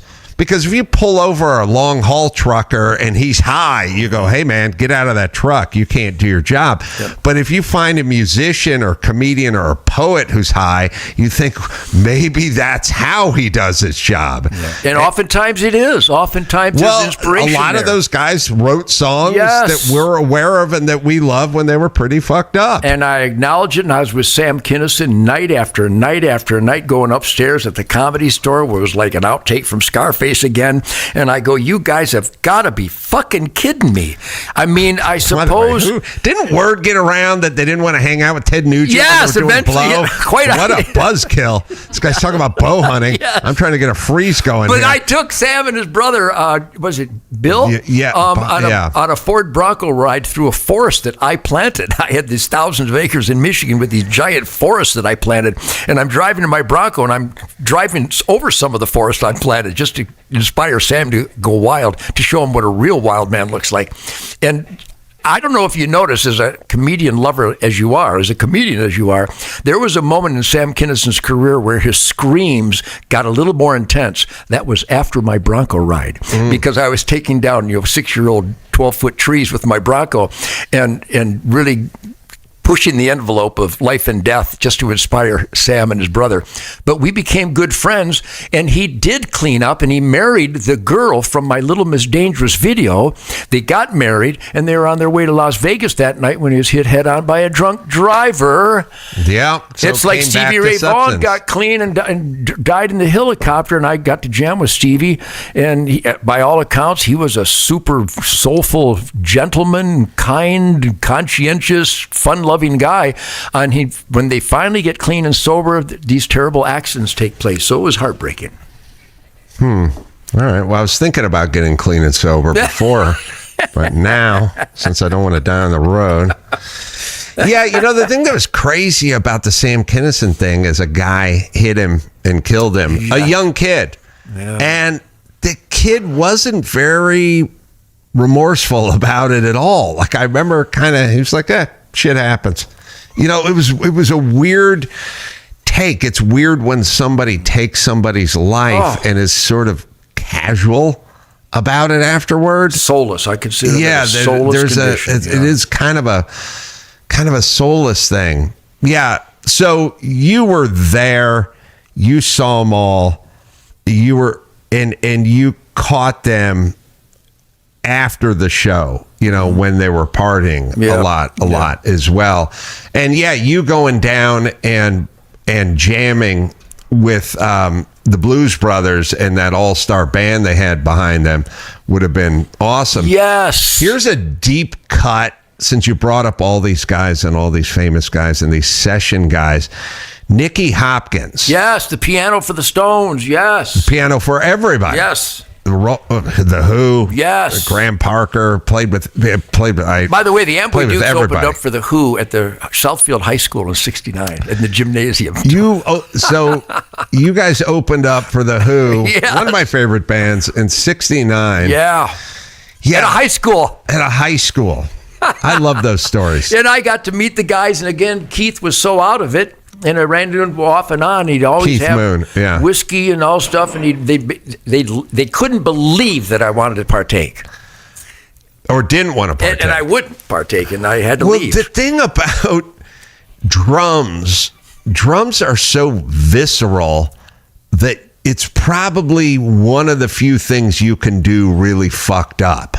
Probably because it's violent. The best drumming is violent in its own way. Yeah, like you can fight and you can fuck and you can play the drums. Yeah. Those are things you can do. Well, a lot of these guys, drunk. look, I jammed with Eddie Van Halen, and he was always ripped. And God bless him. I love him. Thank you for enriching our lives with your genius music and your adventurous guitar magic. I love you people. But it would have been nice to have a conversation with him. Yeah. And every time, here's an example, he was always completely fucked up and played like a miracle worker. So, really? And Jimmy was stoned most of the time, but he was going into unprecedented sonic territory that was just mesmerizing to everybody, especially super music lovers. Are we talking Kimmel or? Yeah, no, we're certainly not talking Jimmy. Hendrix. That's a funny story unto itself. But Jimi Hendrix and all these other guys. So I'm a music fan before I'm a musician. But I never really thought about the Ted Nugent conundrum. Oh, it's a conundrum. Being such a huge fan of these guys and having these guys being so fucked up all the time that after the concert you couldn't really sit down and talk to them. And I don't, I'll tell you, to the folks that aren't clean and sober or are, but I've experienced this by showing up to the party late, not metaphorically, like literally. Like what it is if you show up to a party at 8 and the party starts at 8 and everyone starts drinking at the same time, you're together at midnight. You're on about the same page. It's happened to me that I've had a show to do or something, and I showed up to the party after, and you get there at midnight, and everyone's fucked up, and you're not. And you look around and you go, I can't talk to these people. What? And so your entire career is basically the guy who showed up at the party at midnight after everyone had been drinking all night, and you're trying to communicate with them, and you can't. As a genuine lover and admirer of their craft, yes, and you can't even discuss it, which I think art and musicianship and creativity, my heroes are welders. I want to learn how to do that welding. I want to make a bridge that never falls. Plumbers, carpenters, woodworkers. I get all these beautiful gifts in the mail every day of these people that make these beautiful woodworking crafts, these statues and this burned artwork that they send them to me and thank me for my music and thank me for standing up for their belief system. And I'm in such awe of those talents. But the next step is to discuss the welding. I want to talk, and that's one person I can talk to about the welding because they're not fucked up, and the artists. But those that you can't talk to, you can't take it to the next desirable human level. I would like to have talked to Keith Richards about the Chuck Berry licks, which in that video, Hail, Hail, Rock and Roll, where Chuck and Keith had a big fight because Keith was playing Chuck's lick better than Chuck was. When I played bass for Chuck Berry, I knew his songs better than he did because he was so fucked by the industry that he had a real negative, jaded attitude towards everybody. Mm-hmm. And I think you can see that in that Hail, Hail, Rock and Roll, although they did bring it all together to perfection during the performance with Steve Jordan on drums and the incredible musicians. But that's a missing link in my life. That's why I like to hang out with clean and sober people, because they're all music lovers and they're all nature lovers. And they're all marksmen, and they're all craftsmen, and they're all dedicated entrepreneurs. I'd like to talk about Calvin's Music Store. I'd like to talk about the sound system that Chris takes care of. I'd like to talk to Shemaine about her Faith and Freedom, Real Americans. I'd like to talk to my friends about their American dream. And if you're stoned, you can't take it to that next level, which I think emphasizes the spirit of excellence. And if you can't talk about it, you settle for something less than excellent. Yeah. Couple things. First off, Bo Diddley's funny because he has a hit song about him. Yeah, it's on. By the way, that lick. Ted Nugent. Bo Diddley, Bo Diddley, Bo Diddley, Bo Diddley, Bo Diddley, Bo Diddley. Adam Carolla, Adam Carolla, Adam Carolla, Adam Carolla, Adam Carolla. Yeah, that's the foundation of all the best rhythms in the world. So, also the greatest clip, maybe, other than Buddy Rich yelling at everyone on a bus, is John Lennon playing with his idol Chuck Berry and Yoko Ono. Yoko Ono, you worthless bitch, grabbing a microphone and just sounds like you're backed over a macaw. Sound like a coyote with his balls in a conner. They just turned her mic off. Yeah, talk about disrespect and talk about stoned people destroying that was a hate crime there, man. That pissed me off. Nobody liked that. But sorry, ultimately it's John Lennon's fault. Because if my lady friend said, "Can I come up and squeal in the background while you spend time with your legend friend?" And this is a Make-A-Wish situation for John Lennon, he gets to play. I'd just be like, perhaps you'd be more comfortable in the green room, my dear. Have a seat. Well, they got a speaker there. You can hear what's going on. That's another example why I hate substance abuse, because I believe it was the substance abuse at that moment that abandoned respect, common sense, a sense of decency. You're with Chuck Berry and you're going to let this wounded three-legged coyote squalor during this magic moment that Chuck Berry's jamming with you. I can think of a lot of rude shit. I can't think of anything more rude than that. Yeah, neither could Chuck. Yeah, because when they show Chuck's face, he's like, "Who let this bitch in the building? And who gave her a microphone?" We laughed, but it's not funny. I think at some point the engineer just potted her all the way down, which is where she should have moment remained. they certainly should have cut the damn cord. Yeah, there's a lot of those moments that fortify my absolute militant anger at people that aren't aspiring or performing to the best of their ability. Well, I mean, in a weird way, she was DEI long before we had DEI. No, I'm not so sure of that. Well, what I mean is she got pushed up to a position where she could take the stage with John Lennon, Chuck Berry, and some of the most legendary musicians on the planet. And she walked right out on stage with no ability, no training, no rehearsal, no 10,000 hours perfecting a craft, and grabbed a microphone and started screaming into it. Nobody stopped her. I think it was. I don't think it was much DEI as it was. That's John Lennon's woman. You just can't mess with anything John Lennon. Lennon but what ruled.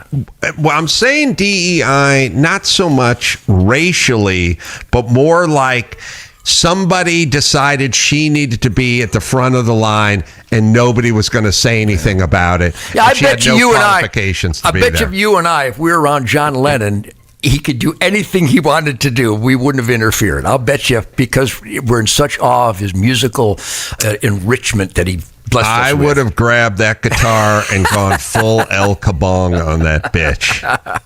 Certainly that would have been righteous, but I think I would have even bent over at that point. Whatever you want, John. I like John Lennon. I'd have probably started like George Harrison's solo stuff more. Yeah. And I believe the song Imagine has done way more harm than it's done good. I think it's a stupid song. It's a stupid song because if you think about Imagine and you think about the lyrics, imagine no borders and no possessions and all. It's all the stuff the crazy left. And by the way, that's their anthem. They love that song because it's everything they believe in, which is nothing. Well, if I may, borders, no heaven, no possessions. Well, if I may offer the alternative, when those helicopters and little Black Hawks were going into Venezuela last month, guess what song was playing in those earphones? Oh, Stranglehold. So really? Yes, absolutely. The military stories of the SEALs and the Army Rangers and Delta Force, how often they use my song Stranglehold when it's time to kick ass. That's why I'm like I am, because how much more confidence can a musician get when those superhumans reference one of your songs that you created in the moment of glory in their lives? I mean, when Chris Campbell's remains came back after the Chinook went down in the worst casualties in the Navy SEALs history, rescuing Marcus Luttrell when his remains were coming back in a flag-draped coffin. His family contacted me through Marcus Luttrell, and they wanted me to play this masterpiece called Fred Bear. It was in his memorial. That's a...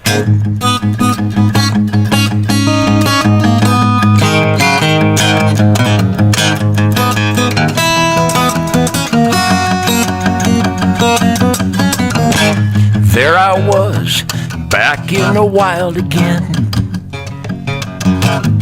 Felt right at home, where I belong.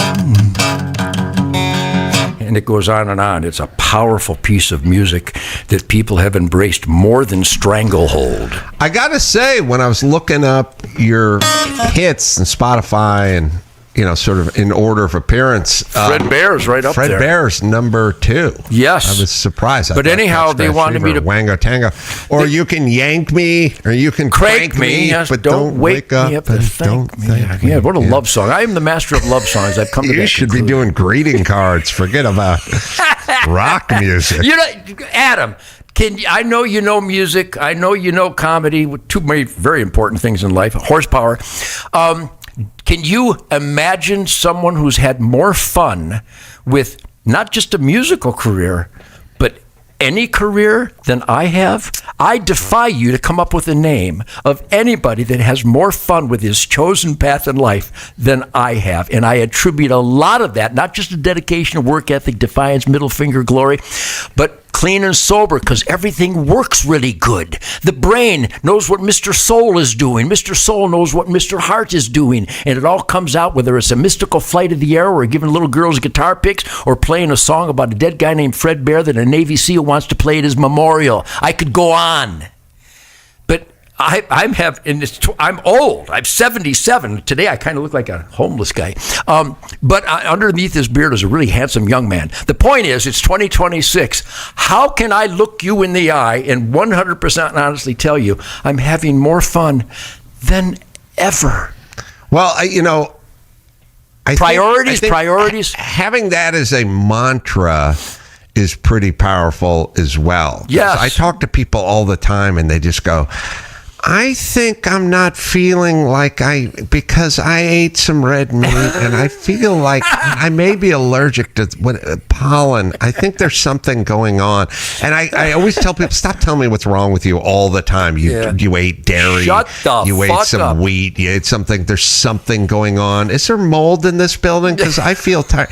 Stop telling me how you feel tired and how you don't And I do feel right. tired often because I run wild all fucking day long. But I mean, just sort of, I guess what I mean is look, part of life is physical, but there's another mental part, you know? Huge mental and spiritual And side. I've found that people try to talk you out of feeling good a lot of the time.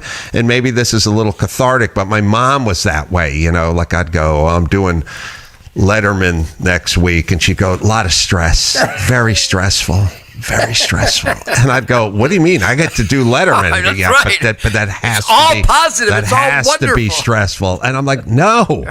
It's good. It's a good. I get to do this. All attitude. I've had people all the time. They go, oh, we have to go to this movie premiere. I go, you get to go to the movie premiere. Shut the fuck up.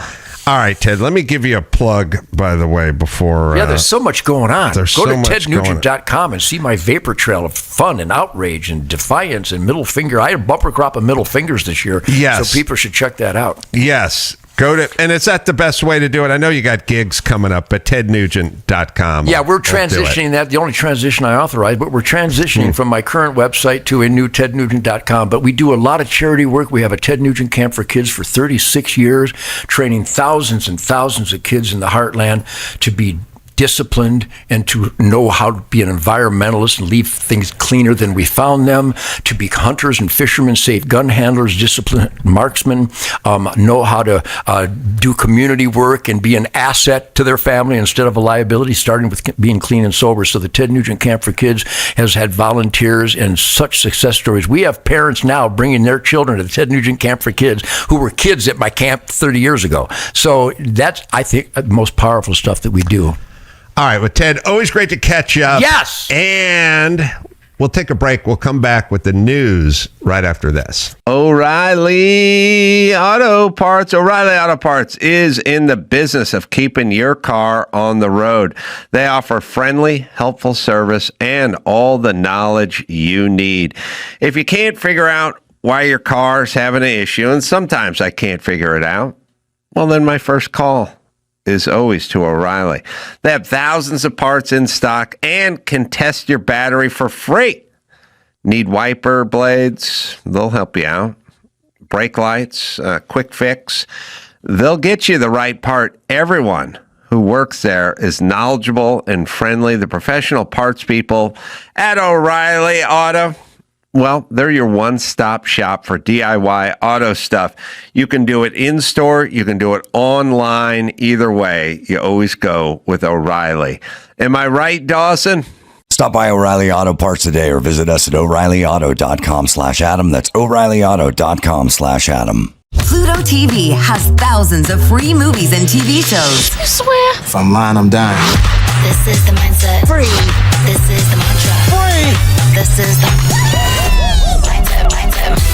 With movies like Interstellar, Dreamgirls, and Gladiator. Are you not entertained? And TV shows like Survivor, SpongeBob SquarePants, The Fairly Odd Parents, and Ghosts. Pluto TV is always free. Huzzah! Pluto TV. Stream now, pay never. It's time to check Adam's voicemail. Hey, Adam and Alicia. You said you wanted more women calling in, so here I am. And I love your plan for Baja. I live in Israel, and I live down in Eilat, which is absolutely beautiful on the Red Sea, right at the border of Egypt and Jordan. And I think your Baja idea is fantastic. I'm willing to come and set up a bunch of trailers and caravans to start out and live in a van. Hashtag van life. Good idea. Get it on. You can leave us a message at 888-634-1744. Yeah, I've said it for over 30 years now, thinking back on it, because it was a Kevin and Bean bit I used to do in the 90s, which is move the Jews to Baja. And have them develop some things. I was like, look, this is 1994, right? I'm going, look, Jews, you're always going to be despised in that world, in that region. You can do battle. I've said this a million times. Let me say something about Jews. Jews are like roommates who put down a cleaning deposit, and they have drunkard, machete-wielding, insane gonzo roommates, and I'm saying to the Jew, move out. And the Jew's going, I put the cleaning deposit down. And it's like, I know, eat it. Now move. And they go, no way. Why doesn't Jake and Duke move out? And I'm like, they're maniacs, and they're going to kill you in your sleep, and they're smoking crystal meth. And it's like, fuck that. I found this apartment. It's like, okay, I understand. This is rightfully your apartment, but these maniacs are going to kill you in your sleep. So give up your cleaning deposit and move. I love how it's like Hamas cartel. That's right. Like the game. Move it. Just give it up and move it out to Baja and start kicking some ass. Yeah. It would work. Yeah. But anyway. And would you do it the next couple of weeks? Because I'm supposed to go to Mexico soon. Oh, yeah. Yeah. And boy, would it help Mexico. Oh, boy, would the Jews tourists help could Mexico. actually feel safe. The Jews are really good at order. Yeah, they get and taking out bad guys. They're just good. Yeah, they're good at stuff. They're good for society. So Jews and gays actually. Oh, so they you ever see like Palm Beach before some of the gays moved in? There were parts you could not go to. I wrote in one of my books, and I can't remember which one it was. I go, listen. Go to Santa Monica Boulevard and Western. Santa Monica Boulevard and Western is fucking old Mexico. It's junk. It's littered with garbage. It's ugly, and it's a fucking mess. And then take that same street, Santa Monica, and just start walking toward the ocean. Eventually, it'll be pristine. There'll be grass in the medium. There won't be any more garbage or graffiti, nothing on the ground. That's when you got to the gay part. Yep. So that's how it works. Yep. Jews would clean up. And by the way, the president of Mexico is like named Scheinbaum or something. Like, you got a Jew in there already. She can kick open that door.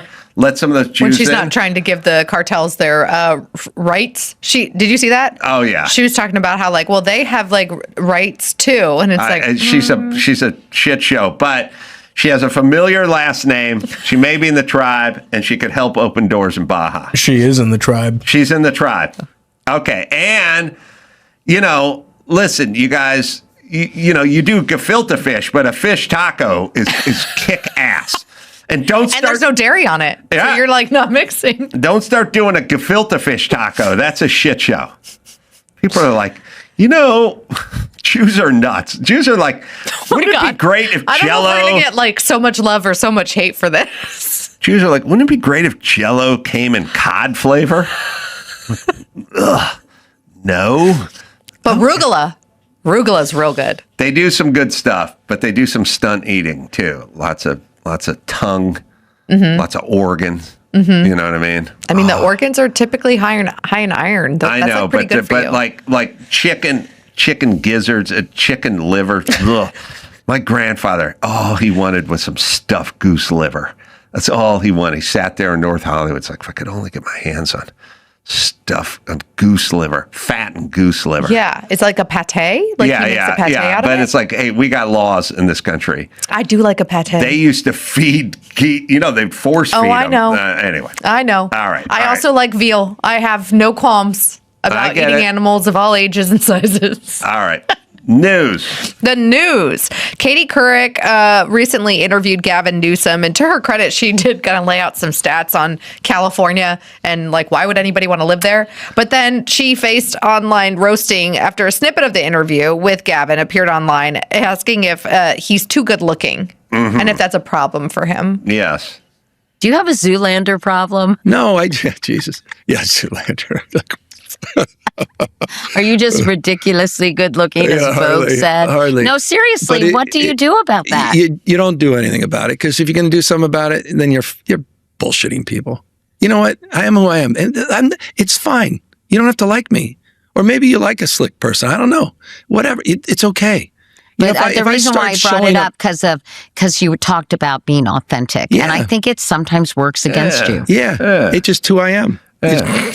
I'm so ridiculously good looking. Usually you at least try to humble brag. He didn't even try to humble brag. He just is like, yeah, I am who I am. I'm hot. Well, so fuck Katie Couric, by the way. I will say, you know why? Because fuck all these newscasters, because their whole thing, think about this. Just do the math, everybody. They're all fair and balanced, right down the middle, just calling balls and strikes. I don't bring my own politics in anything. The second they retire from whatever news outlet they work for, they're all hard lefties. Well, most of them were hard lefties before. Well, that's that's what I'm saying. Yeah. They're hard lefties who are trying to pass themselves out as just people calling balls and strikes. No, you're fucking not. That's the problem with the legacy media. And then the second they get out, it's all about trans people. Like her number one subject is trans people. I feel like the problem is not just the legacy media. It's maybe culturally that we're so used to, let's talk about how good looking so-and-so is, and then ask them their stance on Roe v. Wade. Right. And it's like that you have to play this hard-hitting journalist, but then like throw in a little sprinkle of like what will be fun on a morning show. Yeah, he doesn't. So Gavin Newsom, and by the way, I know everyone's making fun of him for sort of saying he was hot, but it wasn't really what he was doing. He's just such a word salad shooter that he just gets tripped up and does the authentic me and stuff like that. He was trying to say, I'm authentic, love me or hate me or whatever, but it ended up coming across as don't hate me because I'm beautiful. I feel like he has the male Kamala problem in that they both seem incredibly inauthentic to me. Well, I think out of every listen, there's a clip of him talking to who's the other clip that he's talking to that's in your? Oh, it's not in your thing. When he was talking to Adam Friedland. That one, Yep. yeah. Everyone's making fun of this clip because, like, oh, he's hot. But he's really just in a jumbled way saying, I am who I am. So I don't care about this. It's this clip, which is incredible because somebody just said to him, what do you want? Like, what do you like? What do you do? Like, if someone said to me, Adam, you want to be mayor of LA, what do you got? I go, this place is too trashy. There's garbage everywhere. It looks like shit. We should fill in the potholes after the rain. There's shit everywhere. Yep. It's just like shopping carts and graffiti and everything's like grown over. Like, we're LA. Come on, let's clean it up. I want to get this place cleaned up. Like, I would do 20 minutes on that. I would do 20 minutes on turning right on a red. I'd do 20 minutes on blinkers. You know what I realized the other day? Not handing out free needles. Blinkers, while I complain a lot about blinkers on the road, on the freeway, people are changing lanes. Like, I don't know where they're going.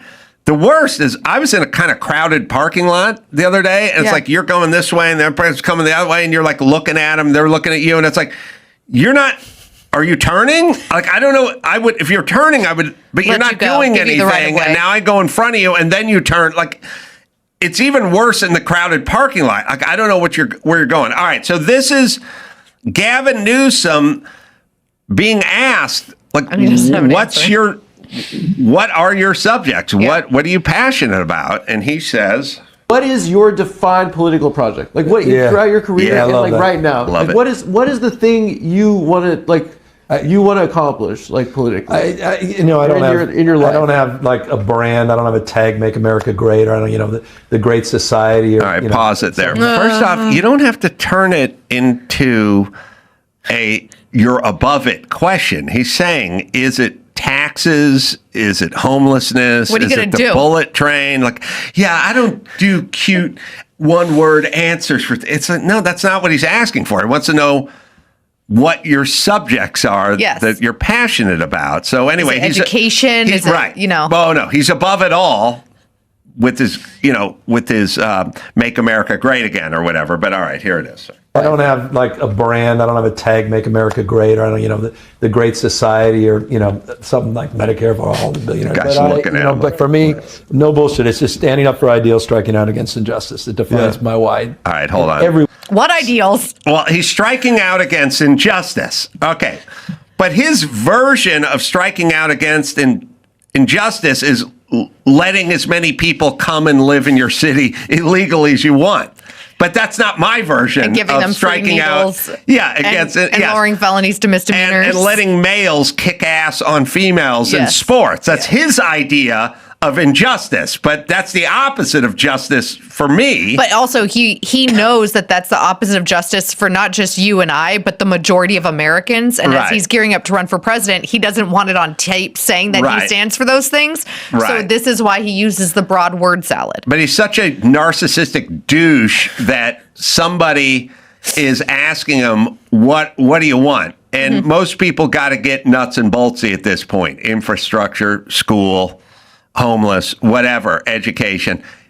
He stands up against injustice wherever he thinks of himself as a retarded superhero. Like, wherever he sees injustice, he flies in and fixes it. By the way, you have homeless people dying on the streets every day in California, in San Francisco, in LA. What injustice are we talking about? What do you mean? And what are you doing about it? But anyway, he fancies himself a guy who just stands up to injustice. But keep going. But for me, no bullshit. It's just standing up for ideals, striking out against injustice. It defines my wide in every way, shape, form. Stand up for ideals, strike out against injustice. I'm a Sarge Shriver Democrat. I'm into that whole 60s, the vernacular of the 60s, solving for ignorance and poverty and disease, and the spirit of the 60s, and the spirit of King, and and how the nonviolent movement, and Gandhi, and Havel, and Mandela, that moral authority, that whole space. That's the zeitgeist. Yeah, and that's me. That's my dad. That's my mom. All right, pause it for a second. Remember, I told you guys I've been sounding an alarm for like 10 years, going, we are fucking in trouble because we have people just talk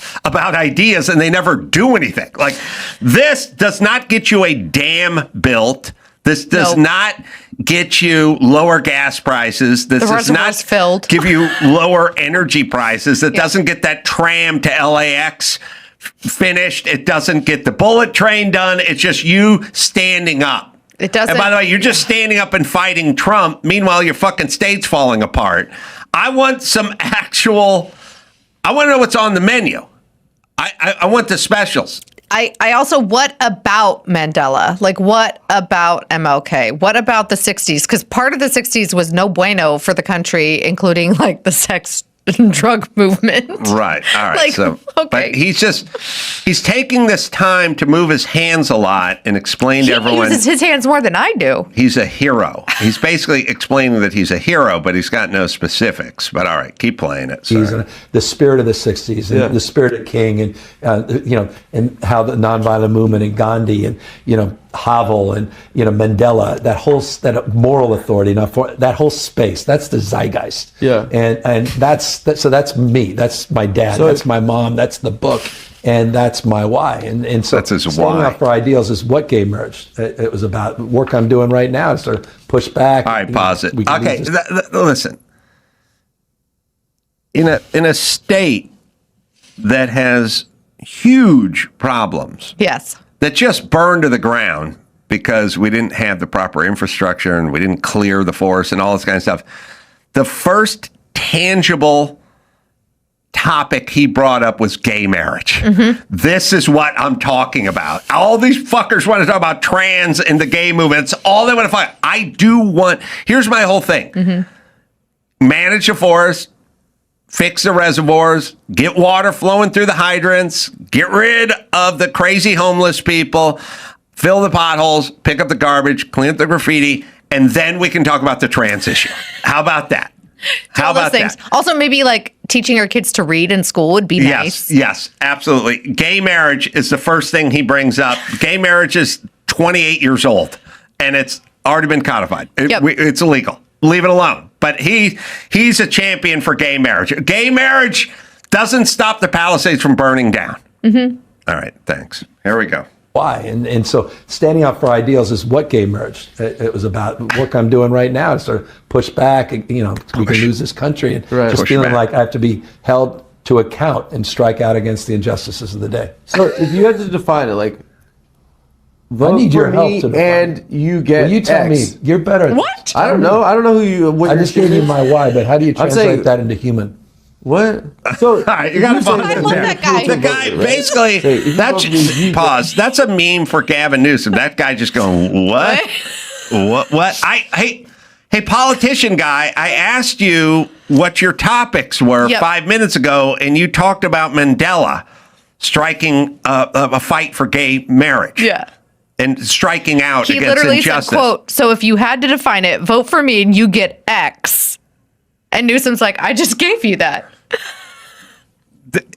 And he also wants the other guy to define it for him. And it's like, you could pick education. I mean, I say it as a middle child people pleaser, man. That man is such a people pleaser. He does not know anything. Oh, I'll play it again because it's so funny when the guy goes, what? To account and strike out against the injustices of the day. So if you had to define it, like, vote I need for your help me to define and you get Well, you tell X. me. You're better at this. I don't know. I don't know who you. What I your just gave shit you is. my why, but how do you I'm translate saying- that into human? What? So if you say like make an appeal to a voter, right? Say if you vote for me, you get X. Yeah. Like what in a kind of concise. By the way, pause tangible it. sense- When I was talking about predatory check cashing places and black and brown people, this is all I was doing. It's like, you tell me. Yes. Okay, you brought up a problem. Yes. What is the problem? It is black and brown people don't have access to checking accounts. Okay. Now tell me what you would do to fix this, because all politicians do by nature is they go, here's the problem. Here's how we can fix it. And here's how we can fix it. He never does the here's how we can fix it part, which is insane for a politician. But this is how Democrats get away with it, is they talk about affordability. They talk about injustice. They talk about the problem. That's right. And they're like, oh, it's so not fair. And you have voters, men and women, that are like, you know what? He's right. That's not fair. Not fair. And most people aren't going to see the entirety of this clip, right? They're just going to see like what he chooses to spend on his Iowa ads when he runs for president. All right, we'll play it out just because it's still funny. The guy's what? Make an appeal to a voter, right? say, if you vote for me, you get X. Yeah. Like, what in a kind of concise, tangible sense, talking to a regular guy. Yeah, no. What is that? I've struggled with being able to communicate. I told you what my why is and why I'm here, and I mean that. And that's ingrained in every aspect of my life, and it connects the dots. All right. So listen, there's a very long paper trail of me saying, you don't get it. This guy doesn't know what he's talking about. Not dumb. He doesn't say anything that makes sense. And because people are numb and they're dumb, they're numb and dumb, they go, yeah, I like that guy. I'm like, he doesn't say anything. No. I have no idea. He came on this show and we play him talking about, the check cashing stuff, and we'll play the homeless thing where he was talking about moms, and he's insane. But there was another one where I was trying to press him on traffic. I was going, LA's got horrible, horrible traffic. Can we attempt to fix the horrible traffic? And he did that same thing. It's like started laughing. By the way, it's an issue I care about. Did he say something like that even? He weirdly laughs at things when I'm going. Are pretty serious. Yeah, I'll play. This is his remedy for traffic. And California, with some of the worst traffic in the world, doesn't have a policy that Idaho thought of. Is that right? This can't be the first time you've heard this. Well, not specifically this. I saw a billboard out on the 405 says you're not stuck in traffic.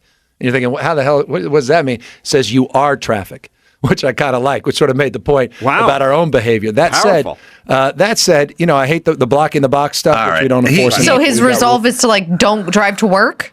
Don't bring your kids to school because you are the traffic? What if oncologists work this way? Hey, doctor, I have stage 5 lymphoma cancer. I saw a bumper sticker that said, you don't have cancer, you are cancer. How about that? It's deep. Yeah, okay, douche. I'm trying to fix a problem called traffic. And you're telling me a sign that you saw when you were sitting in traffic that you were traffic. Yeah. That doesn't help us solve the problem. Actually, by the way, he's an insane person for answering my question that way. And by the way, the whole check cashing thing, insane. 20 minutes of me saying, what is the plan? And him never explaining a thing. That's 13 years old. People don't know. The guy's vacuous. He's a fucking nut. He's a sociopath. And it's your fault for voting for this guy who has zero ideas. People are like, oh, Gavin Newsom. This is old. Yep. These are old. He's been this way. He's been this way. Yep. This is who he is. This ain't new. But I don't know. Does he not have handlers? Does his fucking wife not pull him aside and go, you can't just fucking speak gibberish with your hands? His hands move like he's in an origami competition. That's his fucking hands. I'm making 30 swans in 10 seconds. It's fucking. Someone's got to tell him you have to come. I'll play the most insane one. It's Kara Swisher, who's on his side, who's asking him, and this is 5 years old. I heard it on the radio. I always play it, is why this man is clinically insane, because I'm asking him how to solve this problem with checking accounts, and he keeps bringing it up, but he never says anything. I'm talking to him about traffic, and he's talking about being traffic. Yes. Kara Swisher 5 years ago, says people are leaving California. What's the plan? Let's hear his answer. Said it best, where the hell are you going to go? And, I love Texas. Don't get me wrong. Is that the new California motto? Where the hell are you going to go? I don't know, but he said it. But it was an interesting point, because where are you going to get so many of the other things on the balance sheet? But you are aware that it's Jerry Brown, the former governor. Jerry Brown is also a fucking retarded idiot. He said, where else are you going to go? Yeah. Other than California? He said that in 1979. He and Rick Perry, who was the governor at the time, back 2012, 2013, of Texas, Rick Perry and Jerry Brown had this back and forth about Texas versus California. So that's always been a vibe, because I think a lot of Californians have gone to Texas and now to Arizona and Tennessee and other places. And then, you're right. The fact that Kerry's that's not really a winning motto. Yeah, Kara. Yeah. Yeah. Well, Rick Perry and then Kerry and then Kara. Sorry. So, no, it's all right. So first thing he does is he quotes Jerry Brown and goes, where else are you going to go? And then she goes, well, you can go anywhere. And he goes, yeah, I didn't say it. Jerry Brown did. Like, oh, you're quoting a guy. Why? Don't quote a guy and then say, like I didn't say it. Your predecessor who endorsed you and like helped you. Yeah, it's like no football coach in high school goes, the great Vince Lombardi said, if you can't run around it, run through it. Really, coach? Yeah, no, that's Vince. I don't believe in that shit. You guys do what you want. Don't fake an injury. All right, so just play from the top because it's kind of crazy that he does. Former Governor Brown said it best. Where the hell are you going to go? And, I love Texas. Don't get me wrong. Is that the new California motto? Where the hell are you going to go? I don't know, but he said it. But it was an interesting point because where are you going to get so many of the other things in the balance sheet? But you are aware that I've lived there for 2 decades, essentially. And this is the first time I've had people really talking about not being there and not that they could figure it out somewhere else. I don't think that's true. I think they can figure out where they're going to go. Yeah, and then that means, but it's not a zero-sum game. No one knows what that means. Okay, I have a friend who just went to All right, Utah. Pause. Okay, here's the part where he's going to tell a story. Yes. Where you go, I have a friend, and that friend moved to Oregon, and he lived there for a couple of years. He hated it. And him and his wife moved back, and they're living in Malibu right now. That's the story you would tell if you're trying to make your own point. Yes. Here's the story he tells about a friend who moved to Utah. Beautiful. It may be the right thing for him. They've made a ton of money. They have the ability to take their kids out of public school into private school, and they're doing that. Good. And, I imagine they're not going to turn their back forever on California. Former governor.